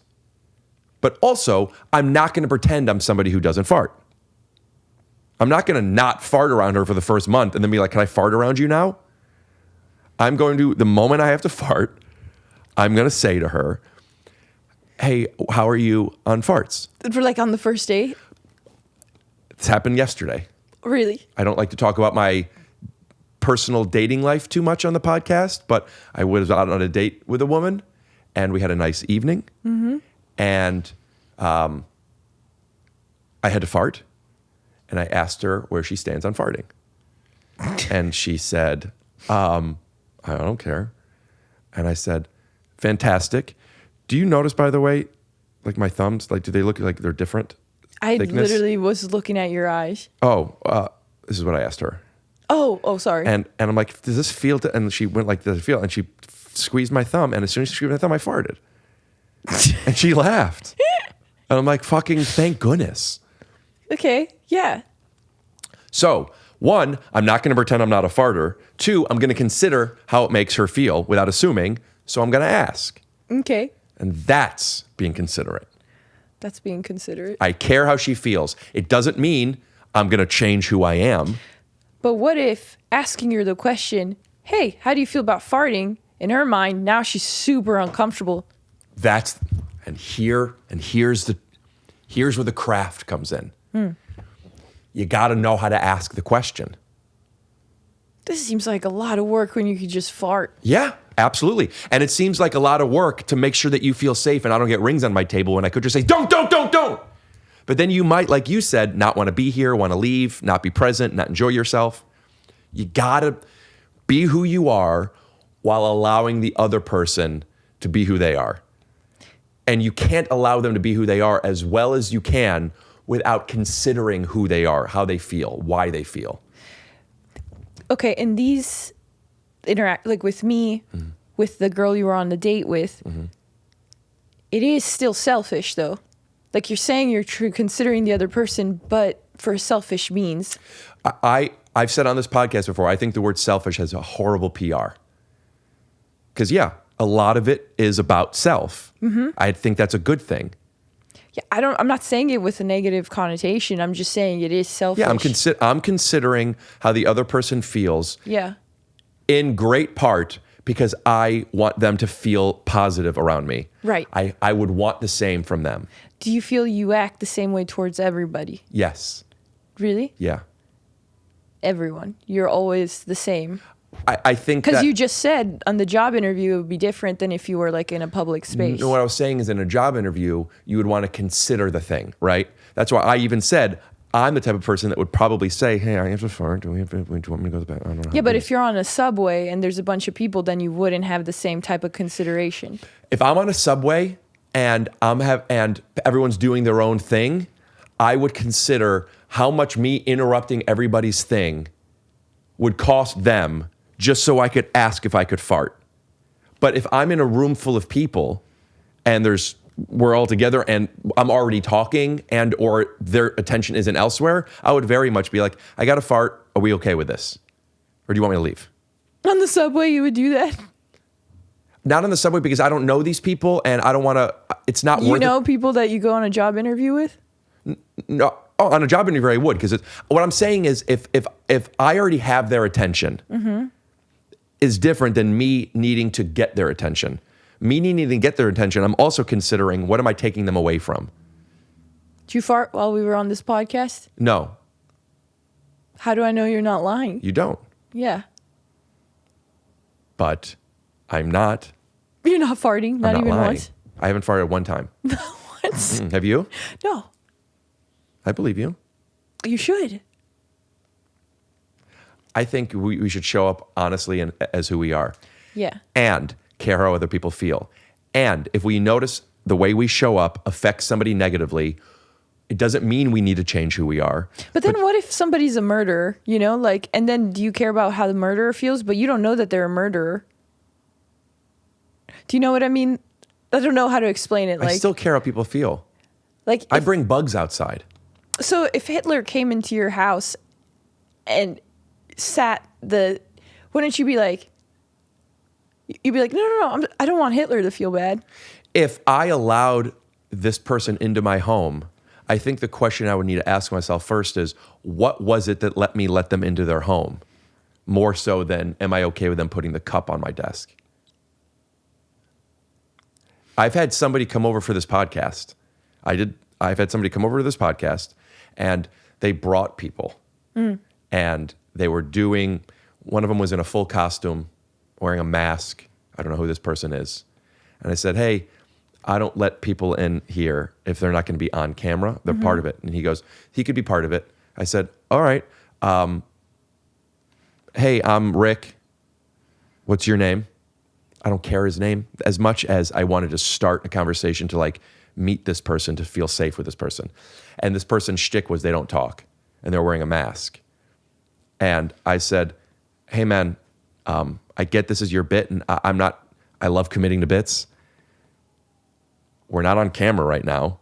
And I do not feel comfortable letting your friend in. I can't even see their face. You're a stranger. I don't know you. And he goes, it's okay. It's blah, blah, blah, blah. And he wouldn't take his mask off. And I said, hey, we're not doing this. And he goes, okay, we'll do it. You can take his mask off. He took his mask off, but he still wasn't talking. It was just weird. And I'm like, I'm not even in the mood to podcast. This is just fucking weird. I'm out. And I didn't let him in my place and I didn't record the podcast with him. If, however, I let him in and I made the decision to invite him into my home and he put the cup on the thing, I would not want to react. I'd be like, hey, I don't like it when it's that. Can we please put it over here? How do you know that they don't take it the same way, though? I don't. Yeah. So you're making assumptions. I could punch you in the stomach Yeah. and you might like that. Yeah, exactly. You never know how the other person feels. I could tap you on the shoulder and you might like that. Or you might not care about either. Yeah. If I'm only trying to get your attention, why punch you in the stomach, which has such a greater risk of upsetting you and hurting you, than tapping you on the shoulder that has relatively the same outcome for what I'm looking for? I mean, I guess it's like, which one do you want to do? No, it's not which one do I want to do. But it's also the repercussions of you punching me in the stomach are greater than tapping me on the shoulder. But that's what I'm saying, the repercussions. I could grab I could tap you on the boob or I could tap you on the shoulder. Okay? You might be cool with me tapping you on the boob. But if my intention is to just like you're looking over there and you can't hear me because your headphones are on and I want to get your attention, why would I tap you on the boob when tapping you on the shoulder? Maybe I want to tap you on the boob. Maybe I like your boob. Why would I tap you on the boob when tapping you on the shoulder gets the same outcome? Even if I want to touch your boobs. I don't give a fuck if you want to touch your boobs. Don't touch your boobs. Yeah, but you don't want me to leave and you don't want to get a negative reaction from it. More than that, I don't want you to feel a certain way that would cause that. Mm-hmm. It's like when people say, I don't want to drink and drive because I don't want to get caught by the police. I'm thinking like, getting caught by the police is what stops people from drinking and driving so they don't hurt themselves or somebody else. If you don't drink and drive, because if you're drunk and you know there's no cops, I'm going to drive because I know I won't get caught, and the only thing you're worried about is getting caught, then that's selfish. If you don't want to drive drunk because you're worried about hurting yourself or somebody else, and you don't want to get caught, then it's like, yeah, that makes sense. I don't want to not tap you on the boob because I might get in trouble. I don't want to tap you on the boob because I don't know you. It's not my place to touch your boobs. I don't want you to feel bad. You know what I mean? Okay. Me to the girl on the first date yesterday. Yeah, you said that too. I said, I would love to grab your boobs. I just don't think now's the time. No. You know, if this is how you are, though, isn't it a lot easier to just like be weird than to like censor yourself because you're like, oh, unless you're trying to get something from somebody? It's not censoring yourself. It's recognizing Putting a filter on yourself a little. Maybe sometimes, maybe, but more so, it's not about, if I were a caveman or a guy that exists in this world, a lot of them, and I see you and we're having a nice conversation and I think you might be interested in me, and I go in to kiss you or I grab your boob or something because I want to do that. Wouldn't that be a lot easier? And if you don't like it, then whatever. I thought that she wanted me to grab her boob and to kiss her. No, that's not easier. Now, if you don't care how the other person feels, or if you are so oblivious to how the other person feels, you might do that because the only thing in this algorithm is me feeling good. But once you realize this person doesn't like this, or this person might not like this, I believe that the want changes. Does that make sense? Do you ever, may I ask, are you straight? Yes. Is there ever a guy that you never really thought about, but that you knew, and then you found out that he thinks you're attractive, or he likes you, and maybe it makes you like him a little bit more? I mean, I get flattered for sure. Okay. Now, if that guy, if you found out because he said, I think you're beautiful, or somebody said such and such has a little crush on you, that would maybe make you feel flattered, make you feel nice. Maybe you're interested, maybe you're not.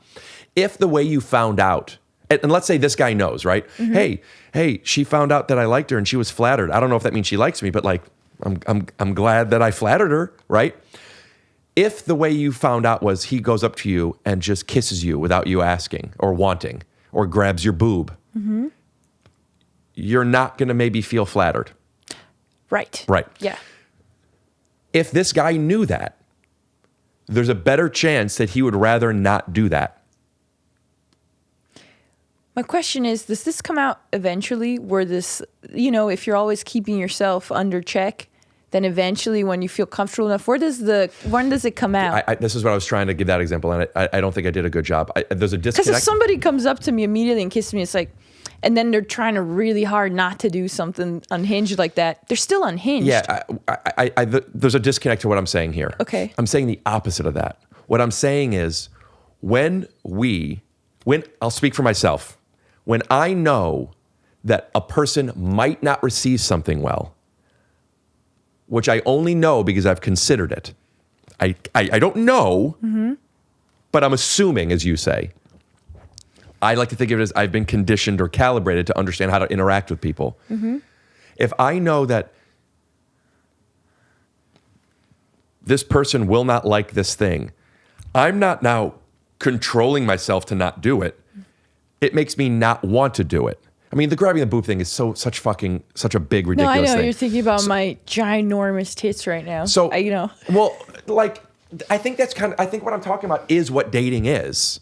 I think dating is getting information from another person while wanting to give information to another person as authentically and honestly as we consciously can. Yeah. Until we figure out, it's this, and there's a little flirtation, there's some eye contact, there's them, they texted me, they want to go out with me again, or I invited them and they want to go out again, whatever it is, it keeps validating until you're like, oh, okay, I think this person might be interested. Even then, I'm somebody who is like, it seems like you might be interested in me. I'm attracted to you. Or do you want to like, should we, like some version of that? Ugh. You ask? Sometimes, yeah. I mean, I guess that's the respectful thing to do. But like, if you don't feel the vibe. Sometimes. As I've gotten older, I've gotten better at that. I think I'm the opposite. I think I want to put my worst foot forward on a first date. I'll bring up 9/11 immediately just to see. And then if they're like, oh, put off, then I know immediately. Yeah, then I don't have to like keep like trying. Sure. I don't dip my toe. I'm reverse catfishing them in a way. Well, what you're doing is testing them and challenging them. And I find that to be quite manipulative. No, I just immediately put out there. Why This don't is you the put- unhinged thoughts I have immediately. Why not put out just the real thoughts you're having instead of forcing the unhinged No, ones? but that's what I'm thinking, and then I say it. Like, this is what I don't. That's I don't fine. want to do all the like small talk. I want to just immediately like. What small talk did I say was small talk? Well, it's like you're just like I get what you're saying. You're like, oh, okay, well, get to know them like little by little. Ask about like see what they're. But I immediately am like, okay, if they're gonna be uncomfortable with me, maybe like making a joke on this or being dark, then it's not gonna work out. And I saved so much time. Yeah, so I understand your logic. Mm-hmm. The fault I see in that is you're sabotaging yourself for potentially having somebody be okay with those things if they understand your intention, right? You know who you are.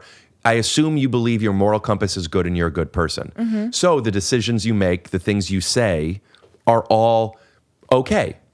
But when you meet somebody, or rather when they're meeting you, and they don't yet know that you're this good person, they only have a small sample of time that you've been together, and with that, they will project who you are. Hopefully, if they're well, if they understand things, they recognize that they're projecting it. But now you've only showed somebody, like for example, if I go on a date with somebody and I say, "Hey, nice to meet you," and I fart right away, maybe they'll think that's funny, and then great. Right. But also, they might think farting's funny. They might be okay with farting, but they just met me. They don't know who I am yet. They don't know why I did that. They will assume, and probably rightfully so, that I don't care how they feel. I don't think that's the right time to fart. But what if that's how you meet your wife? You fart and then she's like, wow. Great. I might meet my wife by tripping over some wires and accidentally grabbing her boobs. I guess what I'm saying is you don't know. It's all assumptions. Yes, but what I do know is if I am aware that something might make somebody feel a sense of discomfort, and if I'm going to do that anyway, there's got to be a reason. And if the only reason I'm doing that is to say, hey, if they don't like me at my worst and they don't deserve me at my best, then yeah, I don't want you at your best.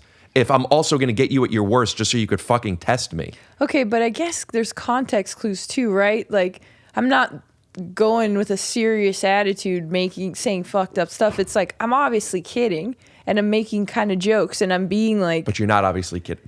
I'm the same as you. This is a. But if somebody doesn't get it, then they don't get it. But they don't get it. If they don't get it because they're on a different frequency than you, then you want to find that out soon. I get that. But if they don't get it because they just met you. No, but some people get it right away, though. That's how you know they're your people. I know people who I'm very close with who we didn't get it right away.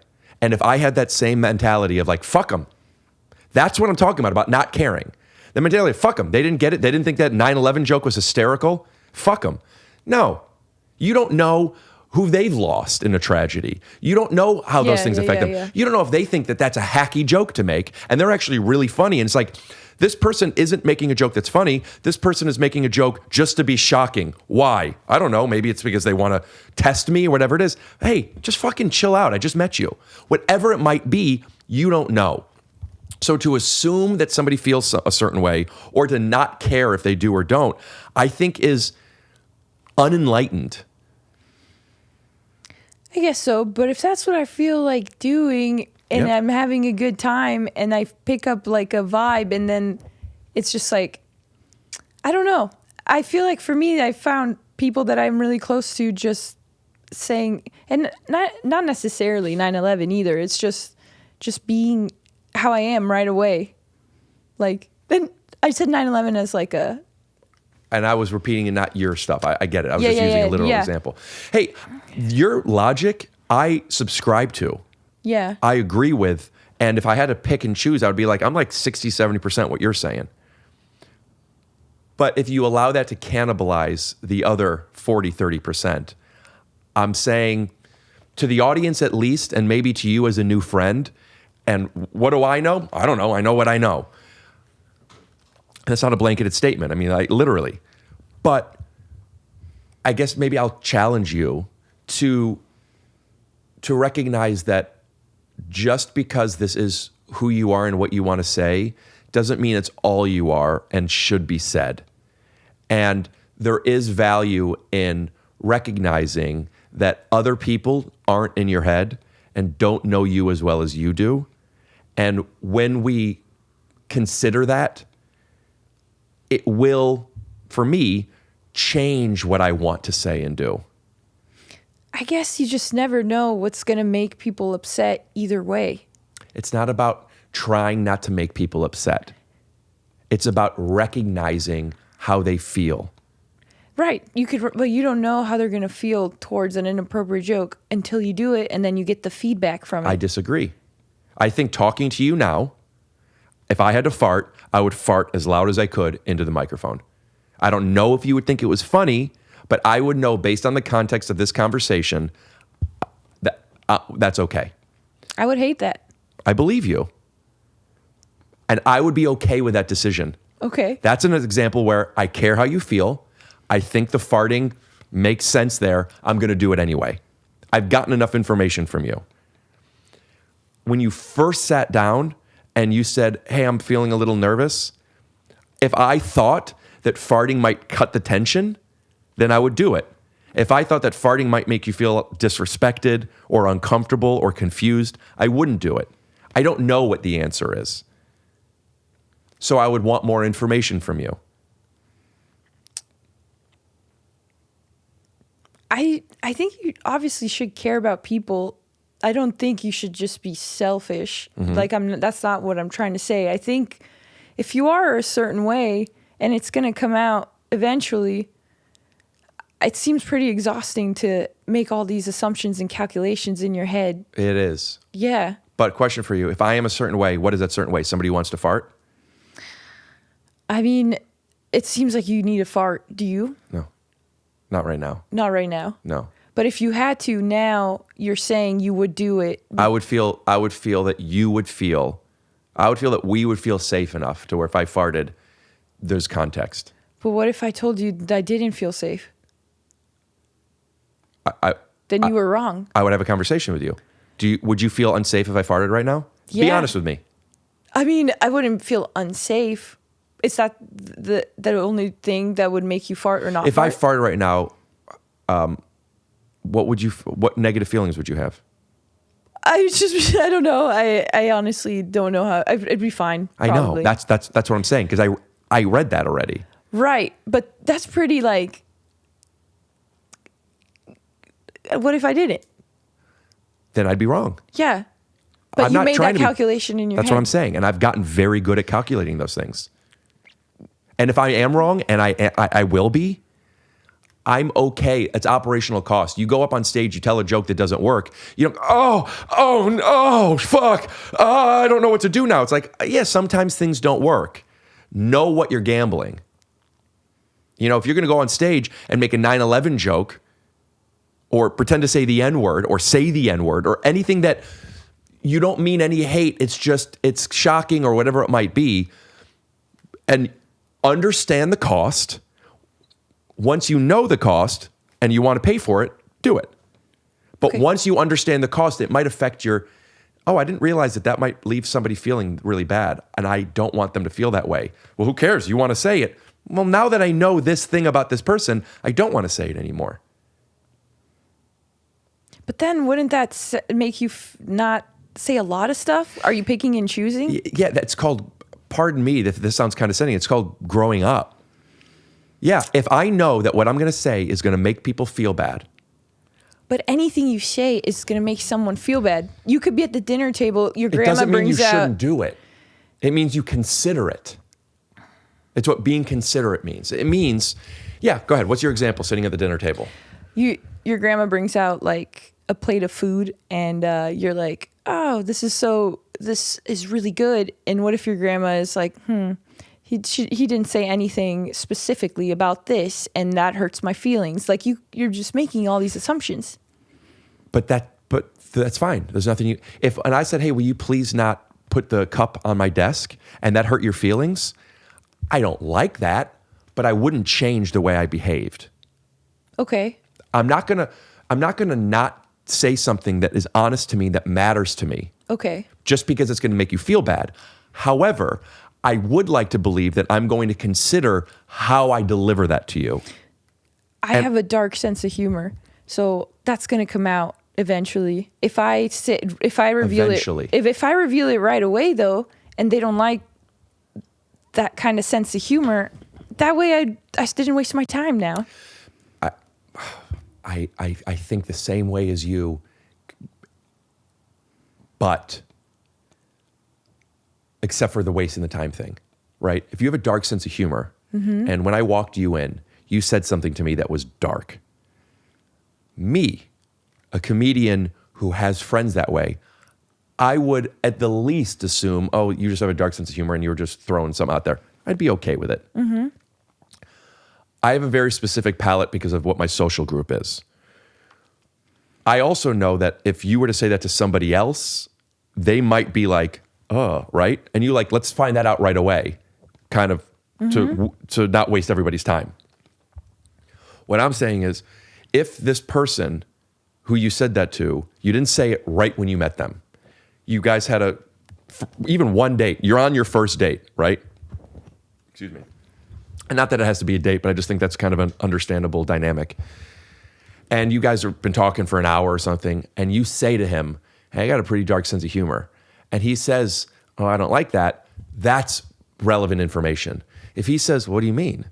And then you do the joke, and he doesn't like it, that's relevant information, right?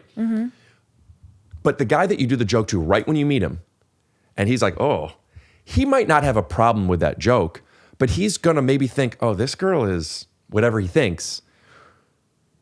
But with a little bit of context and be like, oh, wow, you're really nice. I know that you don't have hatred in your heart when you say it. He's now going to be able to receive you differently. And I think that matters. Maybe I can catch a vibe from someone pretty fast, I think. Okay. Like, I don't know, maybe that's just it's not just me, I know. Like, you can't pick up a person's like tone or like intention pretty fast. You know what I mean? Like, if I'm going in there being all serious and angry and my vibe's off and my body language is off, and then I say something fucked up, it's like, oh, I can deduce from that this person is not probably well-intentioned. But if I am just like, I'm making assumptions too, I guess. And in my thing, it's like, oh, I'm giving off a vibe that it's obviously I'm not hateful. I'm not these things. You're not giving off that vibe. A person can't give off that vibe right away because there are people that are hateful and shitty people that really know how to hide it. Yeah, but wouldn't they like try to hide it then? They might not even be most assholes don't know they're assholes, I think. But they know how to be charismatic and charming and do certain things. If I'm having a bad day,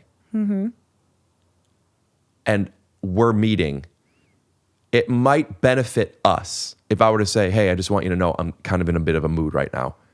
To give you a little bit of context. You know what I mean? Oh, yeah. No. And because context matters. no, and just so you know, I feel like I'm very emotionally intelligent to how the person's feeling a lot of the times, so I can sense it. And I care too. I think this is more for the sake of this conversation, that it's like, wouldn't it be better to like, and I think I am like on a first date or something, I will just immediately but then I vibe really well with people. Like, then it kind of gets rid of this like superficial layer. I don't know how to explain it. That's important. That's important. Yeah. But it sounds like you're preaching something that you either, I don't know, that you don't do. I don't think I'm preaching I don't mean preaching like I saying.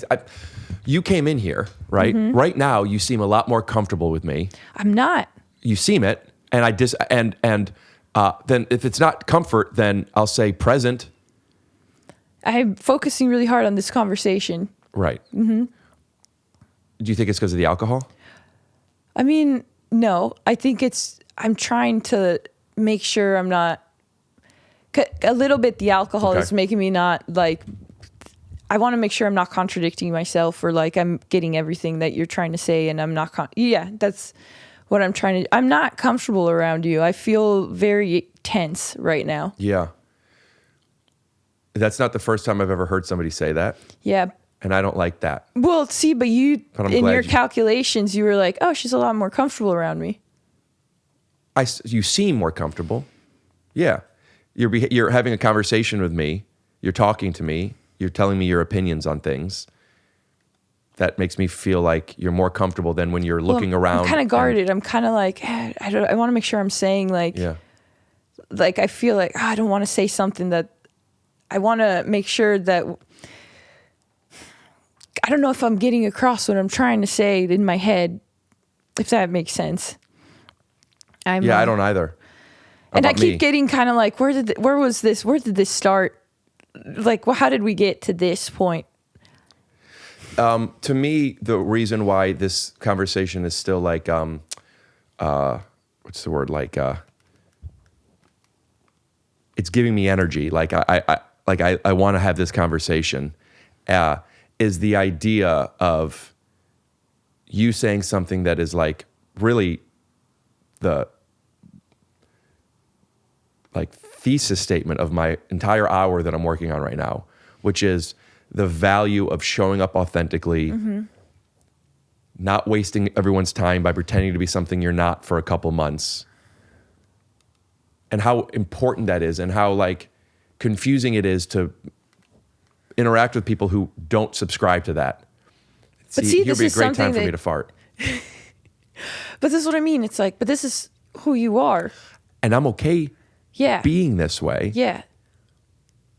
But the reason I said I'm talking too much and I'm doing it again is because I've learned like, give and take a little. And once I get locked into this, I have a hard time. And then I talk for 5 minutes. I'm like, right, be quiet, Rick. I guess it's important to know what you value.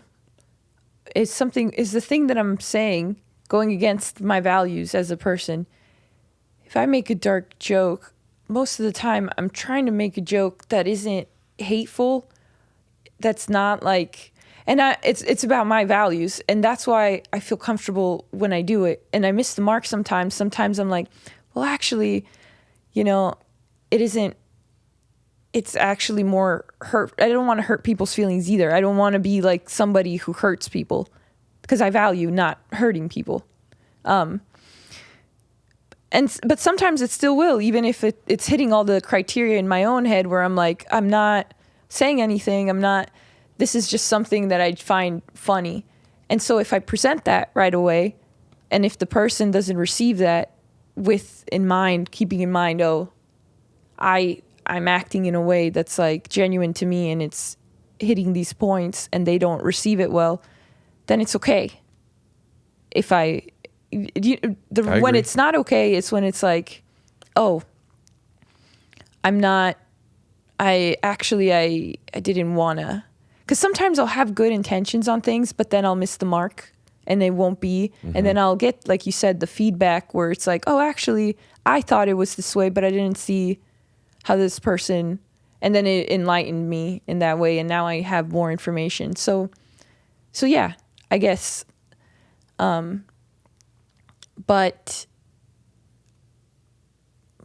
then it's like, how do you ever know? Because it's always changing. We're always growing, and it's not about knowing.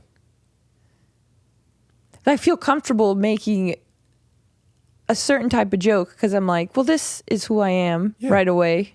And I don't see anything wrong with what I'm saying. It's a little messed up, but and you're saying maybe give them more information first before showing that. I'm saying it's valuable to you to get that information. Here's a great example. Do you have any jokes that you love in your act, but you don't open with it? Maybe you say it later in the act, either because there's more context. If I'm going to talk about this thing, it'll be funnier if I talk about it once I kind of establish this thing, right? Just the structure of your act. Right. Yeah. No, I understand. I'm saying how we're exploring this. I care a lot about, like I said, about what I believe that. people think, and I pick up energies, and I'm very especially with my act, I'm like, oh, I want them to get to know me first before I get to this darker stuff and darker materials, so they know my intention. Yeah, I know the strategy of that. Yeah. But I guess what we're exploring is that when you're meeting somebody for the first time and you want to, I guess I'm just saying, what is more authentic? I don't know why. But you feel it would be, if you tell this joke 25 minutes in instead of 1 minute in, because you want them to get to know you before blah, blah, blah, blah, blah. You're still telling the joke. Mm-hmm. You're not telling the joke. Mm-hmm. You're still being authentic. You just recognize that it'll be received better if you tell it here, because there's more context. I'm saying the craft of stand-up, though different, isn't a completely different, it doesn't have that much different of the physics of the universe of interacting with people, right? And if you want to meet somebody and right away say that thing without them having context, just so fuck it, let me find out now so we don't waste each other's time, why not do that on stage? I think the reason you don't do that on stage is because they might like this a lot. You want to put yourself in a situation for you where you're better liked, and for them where they enjoy themselves more. Sometimes I do start with the most to see Yeah. I'm not saying we shouldn't do things. What I'm saying is, if we know, let's say you start with this joke, you do 100 sets, mm-hmm. and you're experimenting with relatively the same material, just the order of it and the transitions, right? And as you do it, you're like, yeah, I love opening with this. It's funny, but I just pretty much every time, if I put it later in the act, it gets such a good laugh, and the whole act is better. It's just because when I open with this thing, it just the room feels this way. It just works better. Mm-hmm. If you know that and you still want to do it another way, then do it the other way. What I'm saying is, first find that out. And if you know that the act is going to be much better received this way, you're getting the same information out, it's making you feel like a better performer, you open this way. When you open with this joke, it lets you be a little bit more free because they've accepted you already. My point is, chances are you'll want to do it that way more often because you got information that shows how you're being received. And I'm saying interpersonally, at least for me, I learned that pretty late in life. Whatever, I know it's funny. I don't want them to be upset, but whatever, this is what I'm doing. But once I got enough information to recognize how people felt, I then had the choice to do it anyway or to change my behavior. And when I changed my behavior, it wasn't because I'm showing up inauthentic. It's because I've now gotten more information. I'm different. Does that make sense? Yeah, no. I get it. I operate the same way. I'm self-aware. I'm aware of my surroundings. I'm aware of people's emotions. I know what you mean. I know what you're saying. I guess I'm just, for the confidence thing, it's it is exhausting to have all these calculations in your head all of the time. Yeah. And there's a difference between knowing everything or just not having the emotional intelligence stuff, and then you act just on impulse, mm-hmm. because you can't reflect. That's different than you know what? I am good. I have a solid foundation in what I believe in, my values, and how I want to act. And so there's a difference between being oh, I'm just acting out of impulse, and oh, actually I know everything and I've done enough to where I'm cool with exactly the way I am and what I'm saying. And even if people are going to take it the wrong way, I've thought about it enough to where I don't have to. But that's the thing. You've thought about it enough. That's what I mean. In order to have thought about it enough, you have to think about it enough. I believe. And that's where like the calculating things all the time, as exhausting as it is. And by the way, I want to say, maybe I should have said this earlier. I'm not telling this to you. I'm talking to you about my thoughts on this stuff and to the people listening, because this is where a lot of my energy has gone. So not to say that you should think this way or that you don't think this way already. But I really believe in order to have thought about it enough, you have to have thought about it enough. Yeah. And that could be exhausting. Yeah, for sure. It's exhausting. I just think it's worth it. And eventually 7 times 7 is 49 and you don't have to think about it every time. Yeah, but 7 times 7 being 49 is like, but there's so many like different. It's numbers. different. It's different with every person is different. So that's why you have to have within yourself, these are my values and this is what I care about. And I've thought about this enough to where, and of course you can get new like feedback and new things like, oh, I didn't think about that.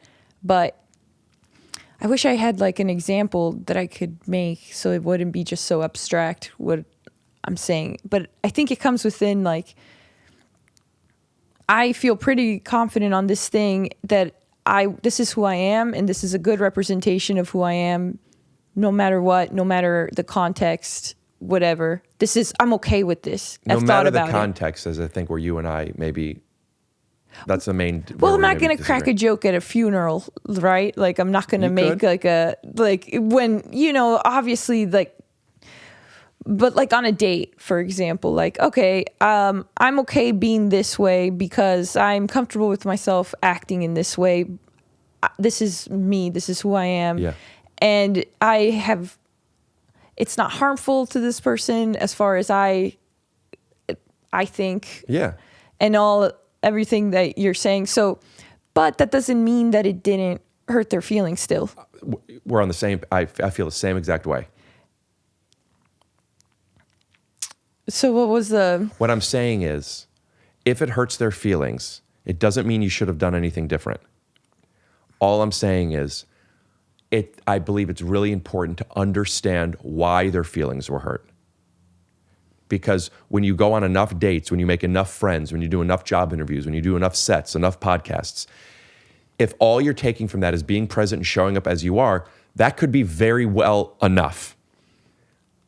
My thought is, and my work is, if I find out these little, you felt that I was, like your wall was up, I was coming a bit aggressive with you, you felt I farted or I didn't fart, whatever, all these little things, eventually when you get enough of them, even subconsciously, mostly subconsciously, you kind of calibrate to like do things a little different.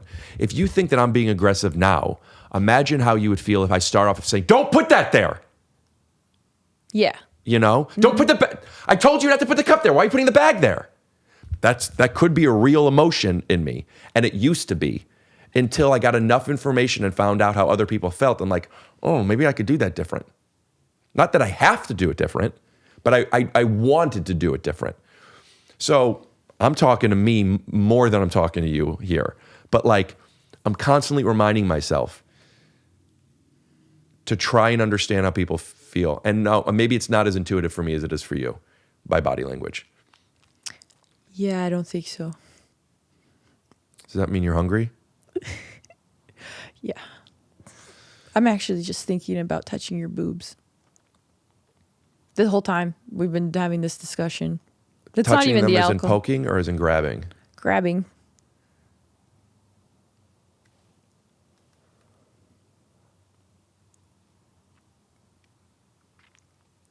Are you sad you came over here? A little.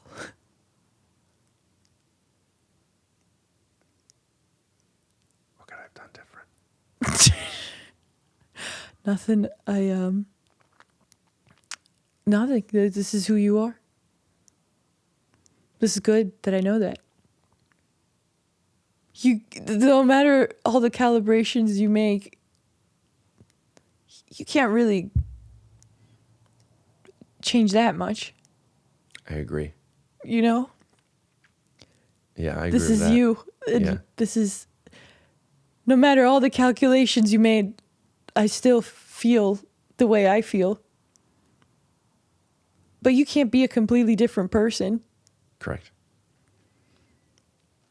I could have listened to myself 40 minutes ago when I said, let's change the subject, because I feel myself kind of literally diving in.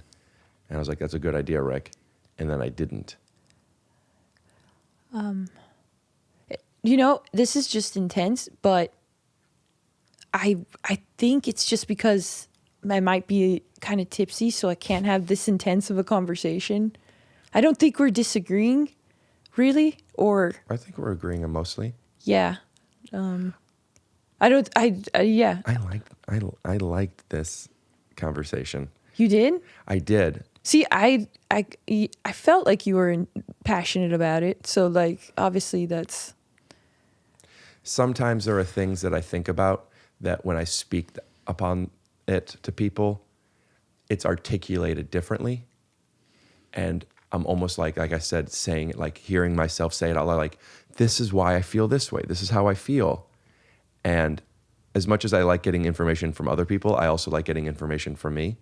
Oh, sure. I think the way this started was I was thinking about how to be more confident, and I was exploring the thought of like maybe being confident is not caring about what people think as much as just you being like sure with yourself, and then because I can't. If it seems like I have no impulse control, that's not what I was trying to say at all. Quite the opposite. That's why I thought it was an interesting conversation, and I want to hear your perspective on how you but feel I versus was how you thinking, behave. like, maybe if I had more of a solid foundation with myself and I was more sure about certain things where I'm like, oh, I'm okay. I like this about myself, and I'm going to be this way. That seems like a less stressful way to live. I don't know, because I'm stressed out constantly, and I'm constantly thinking about all this like you do. Yeah. I think about all of this stuff. But I'm so like stressed out all the time, not feeling comfortable with myself because I'm always calibrating. I'm always thinking like how I can be better and stuff, where I see people that just seem confident and they're just themselves. Mm-hmm. Like, and I think I'm myself too, but it's, sometimes I just withdraw, or I'll be by myself because I feel like everybody's like, it gets overwhelming. But like, if I was more like, just people were like, they show themselves and they're like, this is me and this is who I am. And then some people are going to hate them, obviously, and not like it, but they're like, but I'm cool with myself. You know, I like this. And I don't know if they thought about it that much or not, or if they think about like, but they seem to be confident. That's what I don't have any of the answers. I don't know what the right thing to say is because I'm thinking about it too. So that's why I'm having a hard time, like, because I don't have any like set thing that I believe. It's all just like, I'm trying to figure it out too. That's it. That's why I'm having a hard time, like, because I don't have any of the answers. Well, I've said on my podcast a lot. So I say that because I feel like now it's like a saying of mine, but answers aren't nearly as difficult to get as questions are. And it's hard to find an answer if you don't know what to ask, right? And that's why I'm saying I value that kind of information so much, because it's helped answer questions I never knew I had. Am I this? Am I not this? Am I being received this? Am I okay with that? Yes, I am. No, I'm not. At what point is that productive? Like, to what extent is what I'm trying to say? Yeah, well, because, God. Let me answer. I don't know if this is your answer, and I will tell you from my point of view only. I love who I am.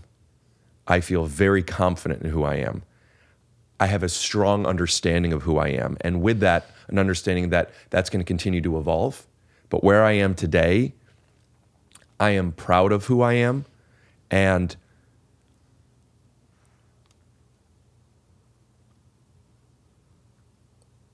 with that, I don't think I could be this, or I guess instead of saying be this, feel this way about myself, without the information that I've been telling you has been so valuable to me.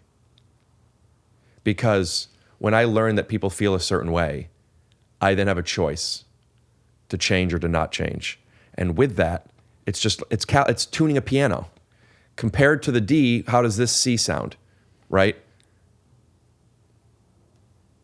And at a certain point, I mean, that's more objective. I mean, that's a literal frequencies, I guess.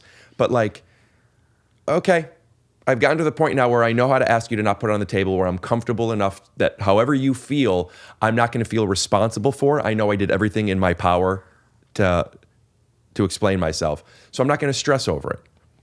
But if you told me how you felt, I would listen and I'd be interested.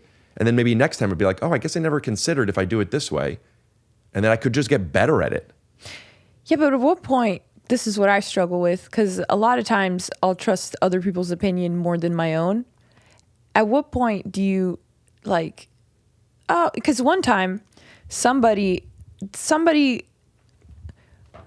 I felt was mean and I didn't feel good about the interaction and I expressed that and they reacted poorly. And then somebody else was like, you're just so sensitive. And so then I was like, am I sensitive? I reflected on that when inside I knew that it was disrespectful the way this person acted. And but then I was like, you know what? I am sensitive. I know this about myself. And so maybe there's something to that. I'm just being sensitive. Turns out this person is actually just mean. Okay. And then there's more data from everyone else. But if I had just trusted myself to begin with, hey, this feels bad inside intuitively, like, you know, this stuff. And then I just didn't trust it enough. And I was, I know I'm sensitive. This person's saying I'm being too sensitive, but I knew inside that I wasn't. I knew that this person was being disrespectful and rude, and I let everybody else's reality change mine. That's why I'm saying if I had a stronger foundation and no, I trust myself, I trust that was disrespectful to me, then I wouldn't have let somebody else's data affect that. But I did do that. Right. And then I felt bad. It didn't feel good. So there's a point where it's like, okay, I'm getting this feedback. I'm caring about this making people feel, but to what extent to where then I don't trust myself. And I just like, oh, my opinion doesn't matter because all these people are saying I'm the sensitive one. And then later it turns out I was right and I should have listened to myself. May I speak on that? Mm-hmm. My thought on that? Yeah. Well, I'm sensitive too, so I understand that. I don't believe that your feelings are ever wrong. One's feelings are ever wrong. Mm-hmm. The issue is how they react to it. The question of, well, when do I listen to myself or have a better understanding? Always. If you don't feel nice, that matters. Mm-hmm. What do you do about that? Yeah, maybe, that's what, I think that was what I was trying to get at. Yeah, and then if they respond in a way that's gaslighting, because that's what it was, I just have to be less gaslightable. Yeah, I think you nailed it on the head when you said be more confident of who you are, which to me I think is a symptom of accepting who you are. But then I guess the not caring comes after they're like, oh, I don't like that. And then they're like, you're too sensitive. Then not caring that's how they feel. Like, oh, they think I'm too sensitive. Sure. And they're dismissing how I feel. And a person of value will want to make that compromise with you. If this happens all the time, that's where I talked about me being difficult with the chewing, with the sitting on the couch. Sometimes I have to this person is willing to not chew their gum. This person is willing to sit on the blanket. This person is willing to do this, this, and this. I feel myself asking for too much right now. I don't like that about myself. I want to change something about myself. That's where that comes from. Does that make sense? But then you still feel bad and you're just trying to suppress how bad you feel? Like I've had girlfriends who, like when you come into my house, if you're going to either have to sit on the blanket or we're going to have to put on indoor clothes.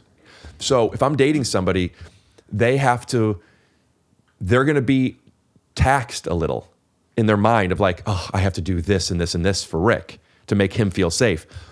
I don't want you to have to do things to make me feel safe. I want to take my safety into my own control. And as I've gotten older, I've gotten a lot better at that. So yes, sometimes I want to change things about myself. Things that I was okay with just for me. In fact, it was my safe space. But when interacting with other people and seeing how they feel and understanding why they feel that way, I don't like that about. There's things about me I don't like. And I found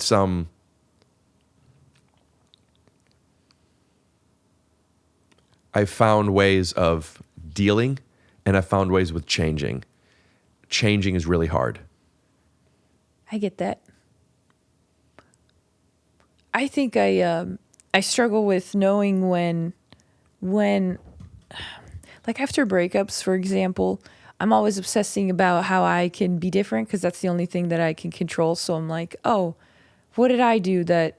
Because I don't want to be stuck in the same situation because I'm like, well, you know what? They were an asshole. They did this. They lied. They cheated, whatever. Yeah. I try to be like, okay, what did I do? What was wrong with my behavior? That to the point, though, where then I gaslight myself into putting all the blame on me because that seems more doably, that seems more controllable than like giving them like any kind of, and then it makes me not like myself because it's overwhelming. Like, does that make sense? Like, yeah, I've been there. Like, then it's overwhelming. It's like, well, how am I supposed to do that differently? Or how am I supposed to like, I don't know, like, breakups are tough.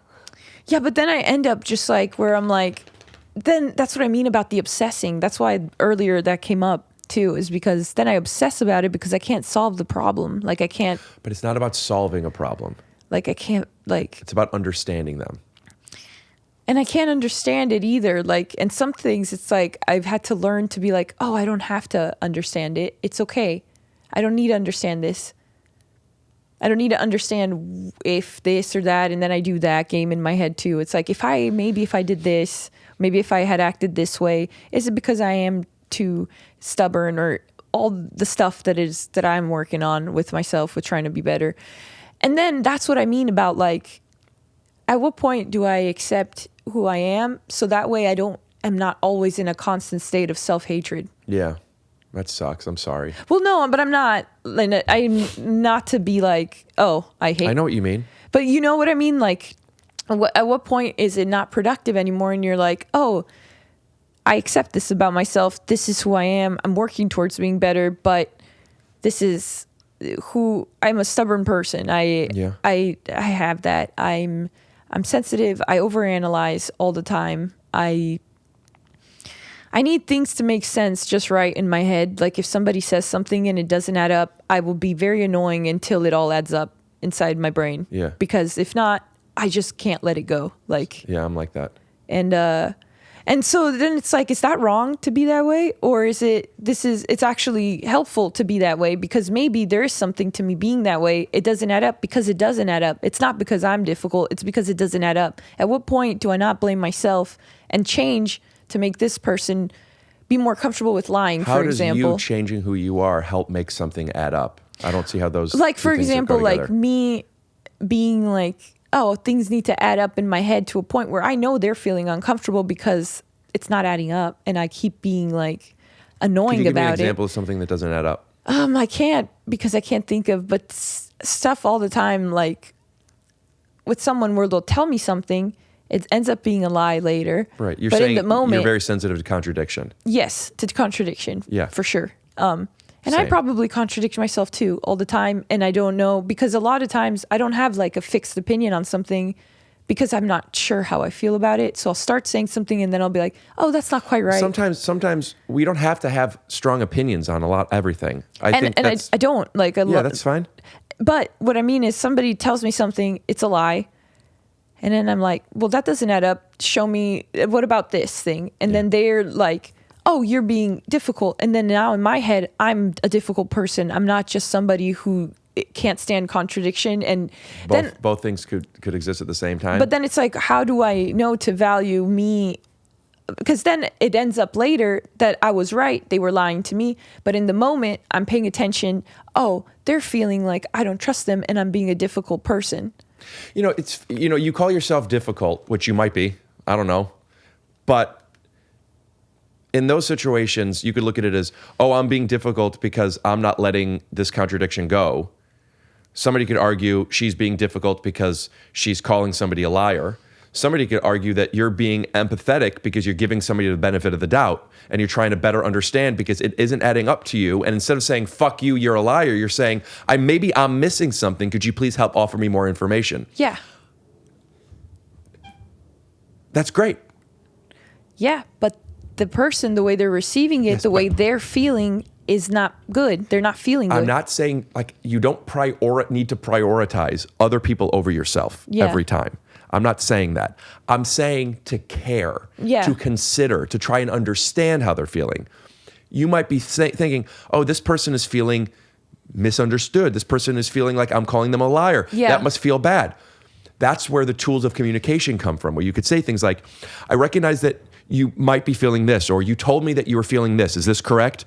That makes sense. I hate that you're feeling that way, but I am not able to get my head around this thing. Now, if it's an unimportant thing, you could say, this isn't that big of a deal. We could let it go, but I do want to let you know this has been a pattern of things that have come up, and I'm not okay with this. Right. And then I guess the confident part comes in with knowing, hey, this actually, you're not doing anything wrong, being sure with yourself and not prioritizing it. That's, I think, what I struggle with is not trusting myself. Sounds like you're talking about being able to set boundaries. Oh, so bad at that. Yeah, that's something that I struggle with a lot. The first episode I did with Jordan Jensen, I don't know if you know, do you know Jordan? Yeah. Who I love. Mm-hmm. But we talked about boundaries a bit with her. It was really funny. I mean, like, she's really funny. The conversation was funny, not just talking about boundaries. And whenever I see her now, she talks about boundaries that she set. Not that I taught her by any means, just like bringing an awareness to this thing. And like, she's like really good at it. And it's, the point I'm making is it's not that she changed who she was. It's just a tool that she got or got better at. Like, oh, I do this. Hey, I'm not saying that you're lying, but this and this contradict each other. Maybe I'm missing information. I very much believe I might be. I would love to get that information from you. If you can't offer that to me, I can't have this conversation with you anymore. And at a certain point, if you can't have important conversations with a certain person, that is probably not a person that you're compatible with. And that's where I subscribe to the idea of let's find this out sooner than later. Show up authentically. Say, I don't understand right away. But the opposite end would be like, these two things are contradicting. My instinct is, I don't like that this person is lying. I'm going to say, I don't like that you're lying. And my argument there would be, well, consider how that might make them feel. Don't necessarily call them a liar yet, while still respecting your instincts and asking more questions.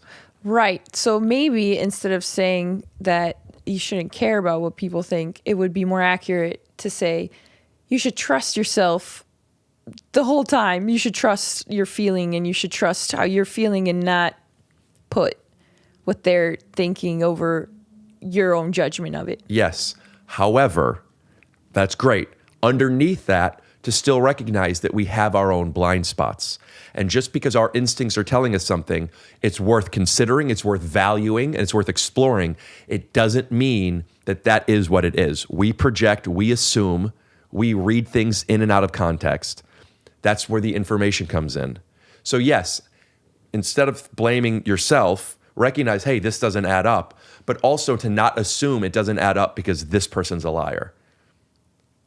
Right. Yeah, no. You got to give people I believe it's worth giving people who it's worth giving to an opportunity to explain themselves. And that's what you were saying. You could obsess over it. It could be understanding versus control, whatever it might be. There's a lot of gray area there. But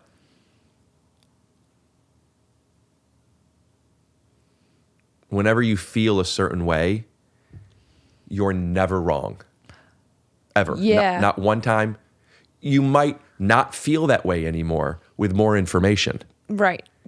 You are wrong if you react to it in a way where you're stepping on somebody else's toes. Sometimes you have to. That's what fighting is. Sometimes you stand up for yourself. You have to push back. But know the difference between pushing back because you're defensive and this is who I am versus pushing back because I'm being pushed up against a wall. And it sounds like what you're having trouble with is pushing back at all. Yeah, no, I struggle with boundaries, and